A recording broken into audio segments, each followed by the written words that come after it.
ഒരു ഷോപ്പിന്റെ ഫ്രണ്ടിലുള്ള QR code മാറ്റി സ്വന്തം കൊണ്ട് വയ്ക്കും. അന്ന് വൈകുന്നേരം കണക്ക് നോക്കുമ്പോൾ ഇതെന്താ ഇത്രയും കച്ചവടം നടന്നിട്ട് എൻ്റെ കയ്യിൽ ഒരു പൈസ ഇല്ലല്ലോ. ഹാർട്ടിലുള്ള പേസ് മേക്കർ അത് സൈബർ അറ്റാക്ക് വഴി ഹാക്ക് ചെയ്തവർക്ക് ഹാർട്ട് അറ്റാക്ക് ഉണ്ടാക്കി അവരെ കൊല്ലുന്നതായിരുന്നു അതിൻ്റെ മെയിൻ സംഭവം. അല്ല, അത് വെറും ഒരു സിനിമാറ്റിക് എലമെന്റ് അല്ല. എവിടെയെങ്കിലും ഒരു ബാങ്കിൽ ലോൺ അപ്ലൈ ചെയ്താൽ ബാക്കി എല്ലാ ബാങ്കിലും ഒരിക്കലും പോലീസ് ഫോൺ വിളിച്ച് വാൺ ചെയ്തിട്ടൊന്നും അറസ്റ്റ് ചെയ്യത്തില്ല. OTP വരുമ്പോൾ എത്ര എമൗണ്ടിന്റെ ട്രാൻസാക്ഷൻ നടക്കുന്നു നമ്മൾ എത്ര പേര് ശ്രദ്ധിക്കുന്നില്ല. 17 സമയത്ത് WannaCry റാൻസം വെയർ എന്നുള്ളത് ലോകം മുഴുവൻ പിടിച്ചു വിളിക്കുന്ന സംഭവമാണ്. 1000 കൊടുത്തപ്പോൾ 10,000 കിട്ടി, 10 ലക്ഷം കിട്ടും, 1 കോടി കിട്ടുമല്ലോ. ഇരിക്കും, നോക്കിയിരിക്കും. പക്ഷെ അവിടെ എഴുതുള്ളത് കോടികളെന്നേ ഉള്ളൂ. നമ്മൾ 10,000 രൂപ 1 ലക്ഷം രൂപ ലോൺ എടുത്താൽ EMI മുടങ്ങി കഴിഞ്ഞാൽ തീർന്നു. പബ്ലിക് വൈഫൈ എന്ന് പറയുമ്പോൾ അത് ആരൊക്കെ യൂസ് ചെയ്യുന്നുണ്ടെന്ന് നമുക്ക് ഉറപ്പുണ്ടോ? സ്വന്തം അച്ഛനും അമ്മയ്ക്കും അറിയുന്നതിനേക്കാളും ബെറ്റർ ആയിട്ട് ഗൂഗിളിന് ഒരാളെ കുറിച്ച് അറിയാൻ പറ്റും. ആപ്പിൾ ആണെങ്കിൽ സിറി ഉണ്ട്, ഗൂഗിൾ ആണെങ്കിൽ ഗൂഗിളൊക്കെ ഉണ്ട്. ഇവർ വിളിക്കുമ്പോൾ തന്നെ റെസ്പോണ്ട് ചെയ്യുന്നുണ്ടെങ്കിൽ ഫുൾ ടൈം ഇത് കേൾക്കുന്നുണ്ട്. ഒരു കാൽക്കുലേറ്റർ ഇൻസ്റ്റാൾ ചെയ്യുമ്പോൾ എന്തിനാണ് കാൽക്കുലേറ്ററിന് ക്യാമറ പെർമിഷൻ?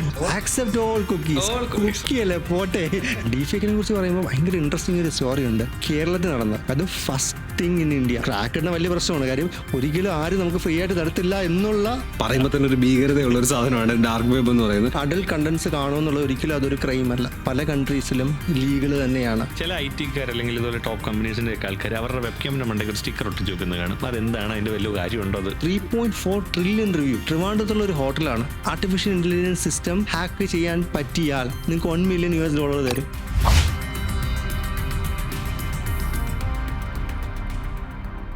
പോഡ്കാസ്റ്റിന്റെ മറ്റൊരു എപ്പിസോഡിലേക്ക് നിങ്ങൾക്ക് എല്ലാവർക്കും സ്വാഗതം. എല്ലാ മാസവും കേരളത്തിൽ മാത്രം നടക്കുന്നത് 15 കോടി രൂപയുടെ സൈബർ ക്രൈമാണ്. അതൊരു വർഷം 201 കോടി രൂപയുടെ. അപ്പൊ ഇത്രയും ഹോട്ട് ആയിട്ടുള്ള ഒരു ടോപ്പിക് ഇന്ന് സംസാരിക്കാൻ നമ്മളോടൊപ്പം ഉള്ളത് ആദർശ് നായരാണ്. ആദർശ് നായർ USTയുടെ ഇൻഫർമേഷൻ സെക്യൂരിറ്റിയുടെ ഡയറക്ടറും ഗ്ലോബൽ ഹെഡുമാണ്. ആദർശ് നായർ ഒരു റൈറ്റർ ആണ്, അതുപോലെ തന്നെ ഒരു സ്പീക്കറാണ്. Welcome Adarsh to the 42 podcast. Thank you. Basic ആയിട്ട് ഈ ഒരു സൈബർ സെക്യൂരിറ്റി എന്ന് പറയുന്ന സംഭവം എന്തായിരിക്കും? എല്ലാത്തിനും നമ്മൾ മൊബൈലും ഇന്റർനെറ്റും ലാപ്ടോപ്പും നമ്മൾ യൂസ് ചെയ്യുന്നത്. ഇപ്പം വീട്ടിലേക്ക് പച്ചക്കറി വാങ്ങിക്കണമെങ്കിൽ പണ്ടാരം എന്ത് ചെയ്യും? സഞ്ചി എടുത്ത് മാർക്കറ്റിൽ പോകും നമ്മൾ സാധനം വാങ്ങിക്കാൻ. ഇപ്പം അതിനൊന്നും ആവശ്യമില്ല. സ്വിഗ്ഗിയോ സൊമാറ്റോയോ അല്ലെങ്കിൽ സ്വിഗ്ഗി ഇൻസ്റ്റാമാർട്ടോ ജസ്റ്റ് ഓർഡർ ചെയ്തതിന് 5 മിനിറ്റിനുള്ളിൽ സാധനങ്ങൾ വീട്ടിൽ എത്തും. പ്രത്യേകിച്ച് നമ്മളൊന്ന് നോക്കിക്കഴിഞ്ഞാൽ ഈ ഒരു ട്രാൻസിഷൻ മെയിൻലി നടന്നത് നമ്മുടെ കോവിഡിൻ്റെ സമയത്താണ്. നമ്മൾ ഒരിക്കലും പ്രതീക്ഷിക്കാതിരുന്ന ഒരു 1.5 വർഷം എല്ലാവരെയും വീട്ടിലിരുത്തിയ കുറച്ച് കാലഘട്ടം. പഠന രീതികളും എടുത്താൽ പോലും സ്കൂളിൽ വരാതെ ഒരു പഠിത്തമില്ല. സ്കൂളിൽ വരണം, ക്ലാസ്സിൽ വരണം, ഹാജരാണ്, അതാണ് ഇതാണെന്നൊക്കെയുള്ള കുറേ റെസ്ട്രിക്ഷൻസ് ഉണ്ടായിരുന്നു. അവിടെ നിന്ന് എല്ലാവരും മാറി ചിന്തിപ്പിച്ചത് ഓക്കെ. ഇപ്പൊ കാണുന്ന ഒരു ഡിജിറ്റൽ ട്രാൻസ്ഫർമേഷന്റെ ട്രിഗറിങ് ഫോഴ്സ് എന്ന് പറയുന്നത് നമ്മുടെ കോവിഡും പാൻഡമിക്കും തന്നെയാണ്. അത് മറ്റേ സ്കൂളിൽ ഫോൺ കൊണ്ടുവരുന്നത് കറക്റ്റ്. അതെ. ഈവൻ നമ്മുടെയൊക്കെ വീടിനടുത്തുള്ള സൂപ്പർ മാർക്കറ്റുകൾ ആ ഒരു സമയത്ത് അവർ തന്നെ എന്താ പറയുക, അവരുടേതായ വെബ്സൈറ്റും അവരുടേതായ മൊബൈൽ ആപ്ലിക്കേഷൻസും എല്ലാം കൊണ്ടുവന്ന് ആൾക്കാർക്ക് വീട്ടിൽ നിന്ന് ഓർഡർ ചെയ്യാം, സാധനം എന്ത് ചെയ്യും, വീട്ടിലെത്തിക്കും. എന്തിനാണ് സൈബർ സെക്യൂരിറ്റി? ഞാൻ ഒരു ബേസിക് എക്സാമ്പിൾ പറയുകയാണെങ്കിൽ, നമ്മളൊരു വീട് വെച്ചു. എന്തിനാ വീടിന് നമ്മളൊരു ഡോറും കീയും ലോക്കും എല്ലാം വയ്ക്കുന്ന റീസൺ എന്താ? കള്ളന്മാരാരാണ്? കള്ളന്മാരെന്ന് പറയുന്നത് അടിച്ചോണ്ട് പോകണം. കറക്റ്റ്. അടിച്ചോണ്ട് പോകുന്നത് മാത്രമല്ല, അവരകത്ത് കയറാൻ നമ്മൾ ആഗ്രഹിക്കുന്നില്ല. നമ്മളിൽ എടുത്തുകൊണ്ട് പോകാൻ ലക്ഷക്കണക്കിന് രൂപയുണ്ടോ സ്വർണ്ണമുണ്ടോ അതല്ല അടുത്ത ഫാക്ടർ. അതായത് നമ്മുടെ അനുവാദമില്ലാതെ ആരും നമ്മുടെ വീടിനകത്ത് കയറാൻ നമ്മൾ ആഗ്രഹിക്കുന്നില്ല, ഫോർ മെനി റീസൺസ്. അതേപോലെ തന്നെയാണ് നമ്മളൊരു ആപ്ലിക്കേഷൻ എടുത്തു കഴിഞ്ഞാൽ, ഇപ്പം ഇൻസ്റ്റാഗ്രാം റീൽസും എല്ലാം ട്രെൻഡിങ് ആണല്ലോ. ഇപ്പം ഇൻസ്റ്റാഗ്രാം അക്കൗണ്ട് ഇല്ലാത്ത ആൾക്കാരെ വളരെ ചുരുക്കുക. എന്തിനാണ് നമ്മൾ ഇൻസ്റ്റാഗ്രാമിൽ ലോഗിൻ ചെയ്യാനായിട്ട് നമുക്കൊരു യൂസർ നെയിമും പാസ്വേഡ് തരുന്നത്? ബിക്കോസ് നമ്മുടെ അക്കൗണ്ട് സേഫ് ആയിട്ടിരിക്കണം, വേറെ ആരും അതിൻ്റെ അകത്ത് കയറി കാണിക്കരുത്. അതെ, വല്ലതും പോസ്റ്റ് ചെയ്യുകയോ അല്ലെങ്കിൽ ഡിലീറ്റ് ചെയ്യുകയോ ഒന്നും ചെയ്യരുത്. അതാണ് അവിടുത്തെ സൈബർ സെക്യൂരിറ്റി എന്നുള്ളത്. ഇപ്പോൾ വീടിന് കീയും ലോക്കും ഉള്ളത് എങ്ങനെയാണോ അതുപോലെയാണ് നമ്മുടെ ഡിജിറ്റൽ വേൾഡിൽ അല്ലെങ്കിൽ ഡിജിറ്റൽ ആപ്ലിക്കേഷൻസിൽ നമുക്ക് സൈബർ സെക്യൂരിറ്റി എന്ന് പറയുന്നത്. നമ്മുടെ ആപ്ലിക്കേഷൻസിൽ അൺഓതറൈസ്ഡ് ആയിട്ടുള്ള ആക്സസ് റെസ്ട്രിക്റ്റ് ചെയ്യുക. അതാണ് എൻ്റെ പ്രൈമറി ഗോൾ എന്ന് പറയുന്നത്. എൻ്റെ അനുവാദമില്ലാതെ അകത്തോട്ട് കയറരുത്. ഇൻ്റർനെറ്റ് അല്ലെങ്കിൽ ഡിജിറ്റൽ അസറ്റ്സിനെ പ്രൊട്ടക്ട് ചെയ്യാനാണ് സൈബർ സെക്യൂരിറ്റി എന്നുള്ള ഒരു ഓവറോൾ ആ ഒരു കൺസെപ്റ്റ് തന്നെ പറയുന്നത്. അപ്പോൾ എനിക്ക് തോന്നുന്നു കഴിഞ്ഞ ബഡ്ജറ്റിൽ തന്നെ ഏകദേശം 100 കോടിക്ക് മേലെ ഫണ്ട് അനുവദിച്ചിട്ടുണ്ടായിരുന്നു സൈബർ സെക്യൂരിറ്റി മാത്രം നോക്കാനായിട്ട് ഗവൺമെന്റ് സൈഡിൽ നിന്ന്. പക്ഷേ ഇപ്പോഴും നമ്മുടെ ഇടയിലുള്ള സാധാരണക്കാർക്കും എഡ്യൂക്കേറ്റഡ് ആയിട്ടുള്ള ആൾക്കാർ പോലും സൈബർ ക്രൈമിൽ പെട്ടുപോകുന്നുണ്ട്, ഫ്രോഡിൽ പെട്ടുപോകുന്നുണ്ട്. എൻ്റെ ആന്റിമാരല്ലെങ്കിൽ അമ്മയുടെയൊക്കെ ഫോൺ എടുത്ത് നോക്കുകയാണ്, അവരുടെ ഇൻസ്റ്റാഗ്രാം പാസ്വേഡ് 1 2 3 4 5 6. നമ്മുടെ അക്കൗണ്ട് എന്ന് പറയുന്നത് നമ്മുടെ അസറ്റാണ്. അത് പ്രൊട്ടക്ട് ചെയ്യാനുള്ള ഒരു സീരിയസ്നെസ്സും അത്രയും ഒരു സെലക്ഷൻ പ്രോസസ്സും നമ്മൾ ചെയ്യണം. ഡിജിറ്റലൈസേഷൻ വന്നു, നമ്മുടെ അസറ്റുകൾ അതും ഡിജിറ്റലായി കഴിഞ്ഞു. അതായത് നമ്മൾ ഫിസിക്കലി ക്യാഷ് കൊണ്ടുപോകുന്ന കാര്യങ്ങൾ അത് വളരെ ചുരുക്കമാണ്. നമ്മൾ അങ്ങനെ എൻ്റെ കയ്യിൽ പൈസ ഞാൻ തൊട്ടിട്ട് ഒരുപാട് നാളുകൾ. പലപ്പോഴും പ്രശ്നം വരുന്നത് എന്താണെന്നറിയാമോ, നമ്മൾ ഹോട്ടലിൽ ഫുഡ് അടിക്കാൻ കയറിയിട്ട് ടിപ്പ് കൊടുക്കാനായിട്ട് ചേഞ്ച് കാണത്തില്ല. ഇന്ന് എനിക്ക് സംഭവിച്ചു. ഇന്ന് വരുന്ന വഴിക്ക് വണ്ടിക്ക് ടയറിന് കാറ്റടിക്കണം. ഞാൻ 10 രൂപ എടുത്ത് കൊടുക്കാൻ നോക്കിയിട്ടില്ല. ചേട്ടാ ഗൂഗിൾ പേ ഉണ്ടോ എന്ന് ചോദിച്ചിട്ട് ഗൂഗിൾ പേ ചെയ്ത് കൊടുത്തു. പക്ഷെ അതാണ്, ഗൂഗിൾ പേ ഇല്ലാത്ത ആൾക്കാരില്ല. അതും ആ കോവിഡിന് ശേഷം നടന്ന ഭയങ്കര ഒരു റെവല്യൂഷനാണ്. പല ആൾക്കാർക്കും ഈ ഡിജിറ്റലി അഡാപ്റ്റ് ആയിട്ടുണ്ട്, കാര്യങ്ങൾ ചെയ്യാൻ പഠിച്ചു. ഫോൺ പേയിൽ ഗൂഗിൾ പേയിൽ പൈസ അയച്ചു കൊടുക്കാനും റിസീവ് ചെയ്യാനൊക്കെ പഠിച്ചു. പക്ഷേ ഇതിൻ്റെ സെക്യൂരിറ്റി എത്രത്തോളം നമ്മൾ അതിനെ നോക്കണം എന്ന്, അത് എത്ര കാര്യമായിട്ട് ശ്രദ്ധിക്കണം എന്നുള്ള കാര്യമാണ് ഇവിടെ ആർക്കും മനസ്സിലാകാത്തത്. QR മാറ്റി വെക്കുക, അല്ലെങ്കിൽ പഴയ സ്ക്രീൻഷോട്ടുകൾ കാണിക്കുക എന്നുള്ളതൊക്കെ, അതും ഈ പറയുന്ന ഒരു സീരിയസ് ക്രൈം ആയിട്ട് വരുന്ന കാര്യങ്ങളാണോ? ഒരു ബ്രോഡർ ആയിട്ടുള്ള ഒരു സൈബർ ക്രൈം അല്ലെങ്കിൽ ഒരു സൈബർ ഫ്രോഡിലോട്ട് വരത്തില്ല. കാര്യം നമ്മൾ അതിന്റെ മാഗ്നിറ്റ്യൂഡ് ഡിഫൈൻ ചെയ്യുന്നത് എത്രമാത്രം പൈസ നഷ്ടപ്പെട്ടു അങ്ങനെയുള്ള കാര്യങ്ങളാണ്. ഇപ്പം ഒരു ഷോപ്പിന്റെ ഫ്രണ്ടിലുള്ള QR കോഡ് മാറ്റി സ്വന്തം കൊണ്ട് വയ്ക്കും. അന്ന് വൈകുന്നേരം കണക്ക് നോക്കുമ്പോൾ ഇതെന്താ ഇത്രയും കച്ചവടം നടന്നിട്ട് എൻ്റെ കയ്യിൽ ഒരു പൈസ ഇല്ലല്ലോ നോക്കുമ്പോഴാണ് ഇങ്ങനെ റീസെന്റ് വന്ന പല മൂവീസിലും ആ ഒരു ഫാക്ടർ വന്നിട്ടുണ്ട്. എവിടാണ് ഇപ്പം പറഞ്ഞു ഇതൊരു ഫിനാൻഷ്യൽ ഫ്രോഡ് ആയിരിക്കും അല്ലെങ്കിൽ ഒരു ചീറ്റിംഗ് കേസ് ആണെന്ന് പറഞ്ഞു. അപ്പം എവിടെ നിന്നാണ് ആക്ച്വലി നമുക്ക് സൈബർ ക്രൈം അല്ലെങ്കിൽ ഒരു സൈബർ സെക്യൂരിറ്റിക്ക് ത്രെട്ടായിട്ട് വരുന്നൊരു അതിനൊരു ലൈൻ വരയ്ക്കുവാണെങ്കിൽ അത് എവിടെ ആയിരിക്കും? എവിടെ നിന്നായിരിക്കും അതിനെ നമ്മൾ സീരിയസ് ആയിട്ട് കൺസിഡർ ചെയ്യേണ്ടത്? അല്ലെങ്കിൽ എന്തായിരിക്കും? ഇതെല്ലാം സീരിയസ് തന്നെയാണ്. കാര്യം സൈബർ ക്രൈം എന്നുള്ള പറയുന്നത് ഒരു വലിയൊരു എക്സ്റ്റെൻറ്റ് വരെയും പോവാം. അതിൻ്റെ ഡാമേജ് എന്നുള്ളത് അങ്ങേയറ്റം വരെ വേണമെങ്കിൽ പോകാം. ഫോർ എക്സാമ്പിൾ ഒരു സൈബർ വാർ നമ്മൾ പലപ്പോഴും കേൾക്കുന്നുണ്ട്. കാര്യം ആ കൺട്രിയിൽ നിന്ന് ഈ കൺട്രിയിൽ അറ്റാക്ക് നടന്നു, ഈ കൺട്രിയിൽ നിന്ന് ആ കൺട്രിയിൽ അറ്റാക്ക് നടന്നു, സൈബർ അറ്റാക്ക് നടന്നു. അതെല്ലാം സൈബർ അറ്റാക്കും സൈബർ ക്രൈമിൻ്റെ കേസ് തന്നെയാണ് വരുന്നത്. ഇപ്പോൾ ബാങ്കുകളാണെങ്കിലും നമ്മുടെ വാലറ്റ്സുകളാണെങ്കിലും മാക്സിമം സെക്യൂരിറ്റി അവർ പ്രൊവൈഡ് ചെയ്യുന്നുണ്ട്. പക്ഷെ നമ്മുടെ ക്വസ്റ്റ്യൻ എന്ന് പറയുന്നത് എത്ര പേര് അത് ഉപയോഗിക്കുന്നു? ഉദാഹരണം, എനിക്കൊരു ക്രെഡിറ്റ് കാർഡ് ഉണ്ടെങ്കിൽ അതിൽ 3 ലക്ഷം രൂപയാണ് അതിൻ്റെ എന്താ പറയണ്ടേ ലിമിറ്റ് എങ്കിൽ ആ ബാങ്കുകാർ എനിക്ക് ഓപ്ഷൻ തരുന്നുണ്ട്. എനിക്ക് പറയാം എൻ്റെ ഒരു ട്രാൻസാക്ഷനിൽ 1000 രൂപ കൂടുതൽ വേണ്ട, എനിക്ക് എൻ്റെ ട്രാൻസാക്ഷൻസ് എനിക്ക് ഡിസേബിൾ ചെയ്യാൻ പറ്റും, ലിമിറ്റ് ചെയ്യാൻ പറ്റും, ലിമിറ്റ് സെറ്റ് ചെയ്യാൻ പറ്റും, അങ്ങനെ കുറേ കാര്യങ്ങൾ നമുക്ക് ചെയ്യാം. പക്ഷെ എത്ര പേരത് ചെയ്യുന്നുണ്ട്? ഇതെല്ലാം അഡോപ്റ്റ് ചെയ്ത് നമ്മളൊരു സൈബർ ഹൈജീൻ നമ്മൾ ഫോളോ ചെയ്യുവാണെങ്കിൽ ഉറപ്പായിട്ടും ഇതെല്ലാം നമുക്ക് എന്താ പറയുക ഒരു സേഫാണ്. നമ്മൾ ഒരുപാട് ടൈം സേവ് ചെയ്യുന്നുണ്ട്. മറ്റൊരു 49.50 ഞാനൊരു സാധനം വാങ്ങിച്ചു കഴിഞ്ഞാൽ പണ്ട് എത്ര കൊടുക്കും? 50 കൊടുക്കും, ബാക്കി 50 പൈസ ചില്ലറയില്ല. ഇപ്പോഴാണെങ്കിൽ എന്താ 49 അതെ മുട്ടായി 49 50 പൈസ എനിക്ക് കൊടുക്കാൻ പറ്റും. അത് ഫ്രാക്ഷൻ ഓഫ് റുപ്പീസിന് പോലും അല്ലെ അതിന് വാല്യൂ വന്നു തുടങ്ങി. അതാണ് അവിടുത്തെ ഏറ്റവും വലിയ അഡ്വാൻറ്റേജ് എന്ന് പറയുന്നത്. ഈ ഒരു കാലഘട്ടത്തിൽ ഈ സൈബർ സെക്യൂരിറ്റി എത്രത്തോളം ഇമ്പോർട്ടൻ്റ്, അതിനെ പറ്റി മനസ്സിലാക്കുന്നത് എത്ര ഇമ്പോർട്ടൻ്റ് ആണ്? വളരെ ഇമ്പോർട്ടൻ്റ് ആണ്. കാര്യം എന്ന് വെച്ച് കഴിഞ്ഞാൽ നമ്മളിന്ന് ജീവിക്കുന്നതിനൊരു സൈബർ വേൾഡിലാണ്. ഇപ്പോൾ ലാപ്ടോപ്പും മൊബൈലും കമ്പ്യൂട്ടറും ഇല്ലാത്ത ഒരു ദിവസത്തെക്കുറിച്ച് നമുക്ക് ചിന്തിക്കാൻ പോലും പറ്റത്തില്ല. അങ്ങേയറ്റം സംഭവിക്കുവാണെങ്കിൽ എന്തൊക്കെ സംഭവിക്കാൻ പറ്റുമെന്നൊന്ന് ജസ്റ്റ് ഒന്ന് എക്സ്പ്ലെയിൻ ചെയ്യാം. ഇപ്പോൾ ഒരു ഫോറിൻ കൺട്രി നടന്നൊരു ഇൻസിഡൻറ്റ്, ഓയിൽ പോകാനായിട്ട് പൈപ്പ് ഉണ്ടായിരുന്നു. അതിൻ്റെ അകത്ത് അതിൻ്റെ പ്രഷർ, ടെമ്പറേച്ചർ ഇതെല്ലാം മോണിറ്റർ ചെയ്യാനായിട്ട് ഒരു സെൻസർ വെച്ചിട്ടുണ്ടായിരുന്നു. ഇതെല്ലാം ഇൻ്റർനെറ്റ് കണക്റ്റഡും അവരൊരു സിസ്റ്റമായിട്ട് ഇതെല്ലാം കംപ്ലീറ്റ് മോണിറ്റർ ചെയ്ത് ഏതെങ്കിലും ടൈമിൽ പ്രഷറോ ടെമ്പറേച്ചറോ കൂടിക്കഴിഞ്ഞാൽ ഓട്ടോമാറ്റിക്കലി ഒരു ഫ്ലോ കുറയ്ക്കും. അങ്ങനെ കുറച്ച് സെറ്റിങ്സ് ഉണ്ടായിരുന്നു. അത് ഹാക്ക് ചെയ്ത് അതിൻ്റെ അകത്തുള്ള ഈ സെൻസറിൻ്റെ റീഡിങ് ഫാബ്രിക്കേറ്റ് ചെയ്തു. ടെമ്പറേച്ചർ കൂടിയതും പ്രഷർ കൂടിയതും അറിഞ്ഞില്ല, അത് എക്സ്പ്ലോഡ് ചെയ്തു. Oh my god. Okay. So cyber ക്രൈമിന്റെ അടിയിൽ വരാൻ അതെ. പക്ഷെ സൈബർ ക്രൈം ആണെങ്കിലും അതിന്റെ ഇമ്പാക്ട് സൈബർ സ്പേസിൽ നിന്ന് എക്സ്റ്റെൻഡ് ചെയ്ത് ഫിസിക്കൽ വേൾഡിലോട്ട് വന്നു. ഇപ്പോൾ ഇറങ്ങുന്ന മോഡേൺ കാർസ് എല്ലാം നമുക്ക് ആപ്പ് വഴി കൺട്രോൾ ചെയ്യാം. ഈവൻ വാച്ച് വരെ, സ്മാർട്ട് വാച്ച് വഴി നമുക്ക് കൺട്രോൾ ചെയ്യാൻ പറ്റും. അതെനിക്ക് ഹാക്ക് ചെയ്യാൻ പറ്റിക്കഴിഞ്ഞാൽ ചുമ്മാ കിടക്കുന്ന ഒരു കാർ എനിക്ക് സ്റ്റാർട്ട് ചെയ്ത് എവിടെയെങ്കിലും കൊണ്ട് ഇടിച്ച് കയറ്റിക്കൂടെ? വേൾഡിലെ ഒരു ജീവന് തന്നെ അപകടമാവുന്ന രീതിയിലോട്ട് കൊണ്ടുവരാൻ പറ്റും. ആ എക്സ്റ്റെൻഡിലോട്ടാണ് ഇപ്പം നമ്മുടെ വേൾഡ് പോകുന്നത്. ഈയിടയ്ക്ക് ഒരു സിനിമ ഇറങ്ങിയിരുന്നു. അതിൻ്റെ അകത്ത് മെയിൻ പ്ലോട്ട് എന്ന് വെച്ച് കഴിഞ്ഞാൽ ഹാർട്ടിലുള്ള പേസ് മേക്കർ അത് സൈബർ അറ്റാക്ക് വഴി ഹാക്ക് ചെയ്തവർക്ക് ഹാർട്ട് അറ്റാക്ക് ഉണ്ടാക്കി അവരെ കൊല്ലുന്നതായിരുന്നു മെയിൻ സംഭവം. അല്ല, അത് വെറും ഒരു സിനിമാറ്റിക് എലമെന്റ് അല്ല. അങ്ങനെ കേസസ് ഒരുപാട് ചെയ്യുന്നുണ്ട്. അപ്പോൾ അതുകൊണ്ടാണ് ഇപ്പം കമ്പനീസ് ഏതെങ്കിലും ഒരു പ്രോഡക്റ്റ് അവർ റിലീസ് ചെയ്യുന്ന മുമ്പ് അതിൻ്റെ സെക്യൂരിറ്റിയാണ് അവർ ആദ്യം ചെക്ക് ചെയ്യുന്നത്. ഇപ്പം ഈ മെഡിക്കൽ ഡിവൈസസ് ആണ് ഈ പേസ് മേക്കറിൻ്റെ കേസിൽ വരുന്നത്. അപ്പോൾ എന്തായാലും അതിനൊരു കണക്ഷൻ ഉണ്ട്, ഒരു കമ്മ്യൂണിക്കേഷൻ ഉണ്ട്. അത് ഒരാൾക്ക് ഹാക്ക് ചെയ്യാൻ പറ്റിക്കഴിഞ്ഞാൽ ഹാർട്ടിൻ്റെ റിതം മാറ്റാം. അത് ആ മനുഷ്യൻ്റെ ജീവന് തന്നെ അപകടമാവുന്ന രീതിയിൽ കൊണ്ടുപോകാൻ പറ്റും. അത് സിനിമാറ്റിക് എലമെൻ്റ് അല്ല ആക്ച്വലി, അത് റിയൽ വേൾഡിൽ സംഭവിച്ച കാര്യങ്ങളാണ്. നമ്മുടെ മെഡിക്കൽ ഡേറ്റാസ് അത് സെക്യൂർ ആയിട്ട് ഇരിക്കേണ്ട ഒരു സംഭവമാണ്. പക്ഷേ ഇന്ത്യയിൽ അത് എത്രത്തോളം സെക്യൂർ ആണെന്നുള്ള കാര്യത്തിൽ നമുക്ക് ഉറപ്പില്ല. കാര്യം നമ്മുടെ ആധാർ പലയിടത്തും ഉണ്ട്. അല്ലെങ്കിൽ നമ്മുടെ മെഡിക്കൽ ഡേറ്റാസ് എല്ലാ ലോക്കൽ 50 രൂപ കൊടുത്തു കഴിഞ്ഞാൽ നമ്മുടെ ആധാർ ഡീറ്റെയിൽസ് മൊത്തം കിട്ടും. എല്ലാം ഉണ്ട്. പക്ഷേ ഞാൻ ഈ അടുത്ത് എൻ്റെ ഒരു സുഹൃത്തുമായിട്ട് സംസാരിക്കുമ്പോൾ US-ലുള്ള ക്ലയൻറ്റുകളുടെ, അതായത് US-ലുള്ള മെഡിക്കൽ ഇതുപോലുള്ള ഹോസ്പിറ്റലായിട്ടുള്ള ക്ലയൻറ്റിൻ്റെ മെഡിക്കൽ ഡേറ്റാസ് ഭയങ്കര ഇമ്പോർട്ടൻ്റ് ആണ്, ഭയങ്കര സെക്യൂർ ആണ് ആ സാധനം.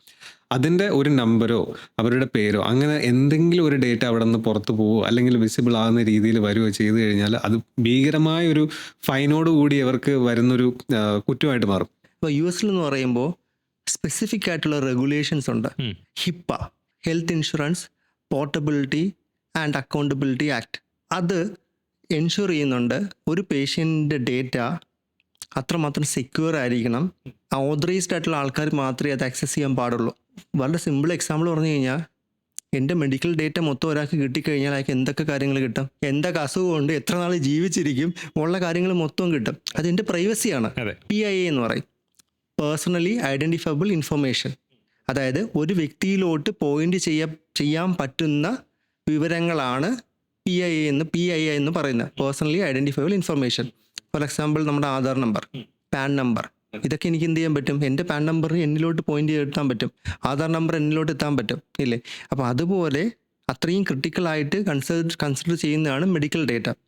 ഇന്ത്യയുടെ സിറ്റുവേഷൻ വരുമ്പോൾ നമുക്ക് അത്രയും സ്ട്രോങ് ആയിട്ടുള്ളൊരു മെഡിക്കൽ ഡേറ്റ പ്രൊട്ടക്റ്റ് ചെയ്യാനുള്ള അല്ലെങ്കിൽ ഹെൽത്ത് ഡേറ്റ പ്രൊട്ടക്റ്റ് ചെയ്യാനുള്ള ഒരു ബില്ലൊന്നും അല്ലെങ്കിൽ ഒരു ആക്ട് ഒന്നും നമുക്ക് അത്രയും സ്ട്രോങ് ആയിട്ടൊന്നും ഇല്ല. പക്ഷെ ഇപ്പം നമുക്കൊരു digital personal data protection act എനിക്ക് തോന്നുന്നു ഒരു നെക്സ്റ്റ് 2 months ഇന്ത്യയിൽ അത് എൻഫോഴ്സ് ചെയ്യും. ഇപ്പൊ യൂറോപ്യൻ കൺട്രീസിലൊക്കെ അത് ഓൾറെഡി ഉണ്ട്, GDPR. സിമ്പിൾ എക്സാമ്പിൾ, നമ്മൾ പോകുന്ന ഷോപ്പിംഗ് മാൾസ് അല്ലെങ്കിൽ മറ്റെന്തെങ്കിലും ഒരു കാർണിവലിന് പോയി, അപ്പം അവിടെ പോകുമ്പോൾ നമുക്ക് ഒരു കൂപ്പോൺ എന്നൊക്കെ പറഞ്ഞിട്ടോ അല്ലെങ്കിൽ മറ്റെന്തെങ്കിലും രീതിയിൽ നമ്മുടെ ഫോൺ നമ്പർ അവരെ കളക്ട് ചെയ്യും. മിക്കവാറും നമ്മുടെ ഉപയോഗിക്കുന്ന പ്രൈമറി നമ്പർ ആയിരിക്കും കണക്ട് ചെയ്തിരിക്കുന്ന ഈ പറയുന്ന ആധാറിലോ. അതെ, മിസ്സായി പോകരുത് എന്നുള്ള ഉദ്ദേശത്തിൽ നമ്മൾ നമ്മുടേതും കൊടുക്കാം, ചിലപ്പോൾ രണ്ടാമത്തെ കൂപ്പണിൽ ഭാര്യയുടെ കൊടുക്കും, അമ്മയുടെ കൊടുക്കും, എല്ലാ സാധനവും എഴുതി കൊടുക്കാറുണ്ട്. അപ്പൊ ഇങ്ങനെയുള്ള സാധനങ്ങൾ നമ്മൾ കൊടുക്കുമ്പോൾ ചുമ്മാ ആർക്ക് വേണമെങ്കിലും ഈ പരിപാടി എവിടെയും കണ്ടക്ട് ചെയ്യാവുന്ന ഒരു കാര്യമാണ്. ഇപ്പൊ ഈ പറയുന്ന ഒരു ആക്ട് ഉണ്ടെങ്കിൽ എനിക്കത് അറിയാമെങ്കിൽ എനിക്ക് അവരോട് ഡിമാൻഡ് ചെയ്യത്തില്ലേ, നിങ്ങളുടെ കൺസേൺ ഫോം ഇപ്പൊ ഈ പറയുന്ന പോലെ ഇങ്ങനെ ഒരു സാധനത്തിൽ എഗ്രി ചെയ്താൽ മാത്രമേ എന്റെ ഡേറ്റ ഞാൻ തരുള്ളൂ. അത് വയലേറ്റ് ചെയ്ത് കഴിഞ്ഞാൽ നമുക്ക് ഏത് രീതി വരെ പോകാൻ പറ്റും? ഫൈൻ ഉണ്ട്.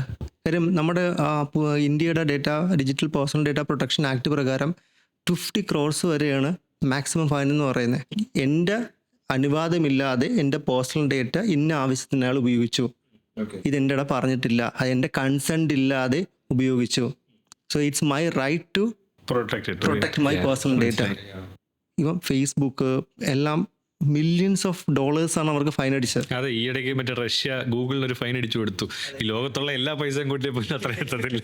എൻ്റെ പേഴ്സണൽ ഡേറ്റ പുറത്തു പോയി കഴിഞ്ഞുള്ള കോംപ്ലിക്കേഷൻസും എല്ലാം നമ്മൾ പലപ്പോഴും മനസ്സിലാക്കുന്നില്ല. ഒരു ഉദാഹരണം പറഞ്ഞു കഴിഞ്ഞാൽ, നമുക്ക് ഹാപ്പി ബർത്ത്ഡേ വരുന്നത് നമ്മൾ ഇന്നേ വരെ നമ്മൾ ട്രാൻസാക്ഷൻ ചെയ്യാത്ത അല്ലെങ്കിൽ ഒരു ബിസിനസ്സും ചെയ്യാത്ത പല സ്ഥലത്തു നിന്നായിരിക്കും. ഇവർക്ക് എങ്ങനെ എൻ്റെ ഡേറ്റ് ഓഫ് ബർത്ത് കിട്ടി? വളരെ ശരിയാണ്, ആ ചോദ്യം ഞാനും ചോദിക്കാം. സോ മെയിൻലി ഇതെല്ലാം യൂസ് ചെയ്യുന്നത് പലപ്പോഴും മാർക്കറ്റിങ്ങിന് വേണ്ടിയിട്ടാണ്. ഇപ്പം ലോയൽറ്റി കാർഡ്, ഗിഫ്റ്റ് കാർഡ്സ്, സ്റ്റാർബക്സിൽ പോവാണെങ്കിൽ ബർത്ത്ഡേ മന്തിൽ നിങ്ങൾക്ക് ഫ്രീ ഡ്രിങ്ക് നമ്മുടെ ഡേറ്റ കളക്ട് ചെയ്യാൻ. അത്രേ ഉള്ളൂ. വേറെ കാര്യം ശ്രദ്ധിച്ചാൽ, നമ്മളിപ്പോൾ എവിടെയെങ്കിലും ഒരു ബാങ്കിൽ ലോൺ അപ്ലൈ ചെയ്താൽ ബാക്കി എല്ലാ ബാങ്കിലും നിങ്ങൾക്ക് 5 ലക്ഷം രൂപയുണ്ട്, 10 ലക്ഷം രൂപയുണ്ട്, നോ ഡോക്യുമെന്റേഷൻ, നമുക്ക് ഒരുപാട് മെസ്സേജ് വരും. അത് ലോൺ മാത്രമല്ല, ക്രെഡിറ്റ് കാർഡ് ആണെങ്കിലും എന്താണെങ്കിലും ശരി. അത് ഈ ഇടയ്ക്ക് ഞാൻ ടാറ്റയുടെ ഒരു വണ്ടിയുടെ സാധനം നോക്കാനായിട്ട് പോയി അവിടെ എൻ്റെ ഫോൺ നമ്പർ കൊടുത്തു. അത് കഴിഞ്ഞ് എനിക്ക് മെസ്സേജ് വരുന്നത് ടാറ്റയുടെ ബാക്കിയുള്ള പല സർവീസുകളിൽ നിന്നാണ് എനിക്ക് മെസ്സേജ്. അതായത് ക്രോമയെന്ന് വരെ എനിക്ക് മെസ്സേജ് വരുന്നത്. ഞാൻ ക്രോമയ്ക്ക് എൻ്റെ നമ്പർ കൊടുത്തിട്ടില്ല. So they are cross selling our information. ഇതെല്ലാം ബിസിനസ് ആണല്ലോ. അവർക്കൊരു ലീഡ് കിട്ടും. ആ ലീഡിനെ എങ്ങനെ അത് ഒരു ബിസിനസ്സായി കൺവേർട്ട് ചെയ്യുക, അതാണ് ഒരു സെയിൽസ് പേഴ്സന്റെ സക്സസ് എന്ന് പറയുന്നത്. അതുപോലെ തന്നെ നമ്മുടെ ഈ മനുഷ്യന്മാരുടെ ഇമോഷൻസ് വെച്ചിട്ടായിരിക്കും അവരെല്ലാം നോക്കി ചെയ്യുന്നത്. ഇപ്പം നമ്മളെല്ലാം ഒരുപാട് സ്കാംസ് നമ്മൾ കാണുന്നുണ്ട്. ഇതിനെല്ലാം നമുക്കൊരു ബേസിക് കാറ്റഗറി എന്ന് പറഞ്ഞു കഴിഞ്ഞാൽ, ഇതൊന്നും ഒരു പ്യൂർ ടെക്നിക്കൽ ഹാക്കിംഗ് അല്ല, ഇതിനെ പറയുന്നത് സോഷ്യൽ എഞ്ചിനീയറിംഗ് എന്ന് പറയുന്നത്. സിമ്പിൾ എക്സാമ്പിൾ പറയുകയാണെങ്കിൽ, സർ ഞാൻ വിളിക്കുന്നത് ABC ബാങ്കിൽ നിന്നാണ്, താങ്കളുടെ കാർഡിൽ ഒരു ഫ്രോഡിലൻ ട്രാൻസാക്ഷൻ നടന്നു, ഒരു 15,000 രൂപ പോയി. അപ്പോൾ എന്ത്? അയ്യോ 15,000 രൂപ എൻ്റെ 15,000 രൂപ പോയോ? സാർ പേടിക്കണ്ട, ഞാനിപ്പം വിളിച്ചാൽ എൻ്റെ കയ്യിൽ സൊല്യൂഷൻ ഉണ്ട്, ഞാൻ സാറിൻ്റെ കയ്യിൽ ഒരു OTP ഇപ്പോൾ അയക്കും, സാർ ആ നമ്പർ എനിക്ക് പറഞ്ഞു തന്നു കഴിഞ്ഞാൽ ഞാൻ സാറിൻ്റെ കാർഡ് അപ്പോഴേ ബ്ലോക്ക് ചെയ്യും, പിന്നെ ബാക്കി 15,000 രൂപ ഇൻട്രസ്റ്റ് ഉൾപ്പെടെ തിരിച്ചു തരാനായിട്ട് ഞാൻ കംപ്ലയിൻറ്റ് രജിസ്റ്റർ ചെയ്യാം. ഓ താങ്ക് ഗോഡ് എന്ന് പറഞ്ഞിട്ട് ഞാൻ OTP കൊടുക്കും. അടുത്ത മെസ്സേജ് വരും, 1,00,000 രൂപയോ 2,00,000 രൂപയോ നിങ്ങളുടെ അക്കൗണ്ടിൽ നിന്ന് പോയെന്ന്. അതെ, ഇതാണ് സോഷ്യൽ എഞ്ചിനീയറിംഗിൻ്റെ ഒരു സിമ്പിൾ എക്സാമ്പിൾ. ഈ സോഷ്യൽ എഞ്ചിനീയറിംഗിൽ ഇപ്പോൾ നമ്മൾ ഉപയോഗിക്കുന്ന ടെക്നിക്കാണ്, പക്ഷേ പണ്ട് തൊട്ടേ നമ്മൾ ഇതെല്ലാം ഉപയോഗിക്കാറുണ്ട്. നമ്മുടെ കൂട്ടുകാരൻ്റെ കയ്യിൽ നിന്ന് അവൻ്റെ ഒരു സീക്രട്ട് അറിയണമെങ്കിൽ പുതിയ സിം എടുക്കുമ്പോൾ ഹലോ ഞാൻ പോലീസ് സ്റ്റേഷൻ. അതെ പണ്ടൊക്കെ എന്താ പറയുക, ഇപ്പം ഡ്രിങ്ക്സ് കഴിക്കുന്നവരാണെങ്കിൽ 2 കുപ്പിയൊക്കെ വാങ്ങിച്ചു കൊടുത്തിട്ട് അവർ കാര്യങ്ങൾ വെച്ച് ഞാൻ തത്ത പറയുന്ന കണക്ക് കാര്യങ്ങൾ മൊത്തം പറയും.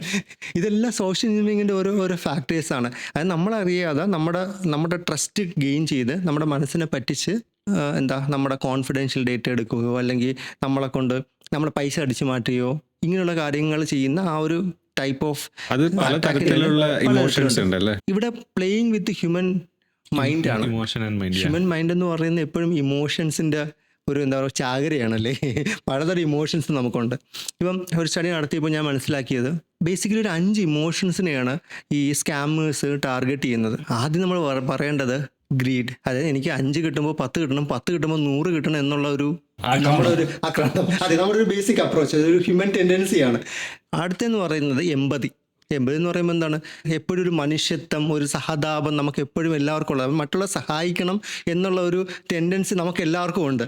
എനിക്ക് ഇന്ന കഷ്ടപ്പാടുണ്ട്, എനിക്ക് ഇന്നതിന് പൈസ വേണം, അപ്പോൾ ഇത്ര തന്നു കഴിഞ്ഞാൽ അതെ കൂടുതൽ ചോദിക്കില്ല, ഒരു 1000 രൂപ അല്ലെങ്കിൽ 500 രൂപ അല്ലെങ്കിൽ നിങ്ങളൊരു സാറേ ഒരു ചായ കുടിക്കുന്ന പൈസയല്ലേ ആവുന്നുള്ളൂ എന്നും പറയും. പക്ഷെ ഒരു 10,000 പേരിൽ നിന്ന് ചായ കുടിക്കുന്ന പൈസ കിട്ടിക്കഴിയുമ്പോൾ തന്നെ നല്ലൊരു എമൗണ്ട് ആവും. അടുത്തെന്ന് പറയുന്നത് നമ്മുടെ ക്യൂരിയോസിറ്റി.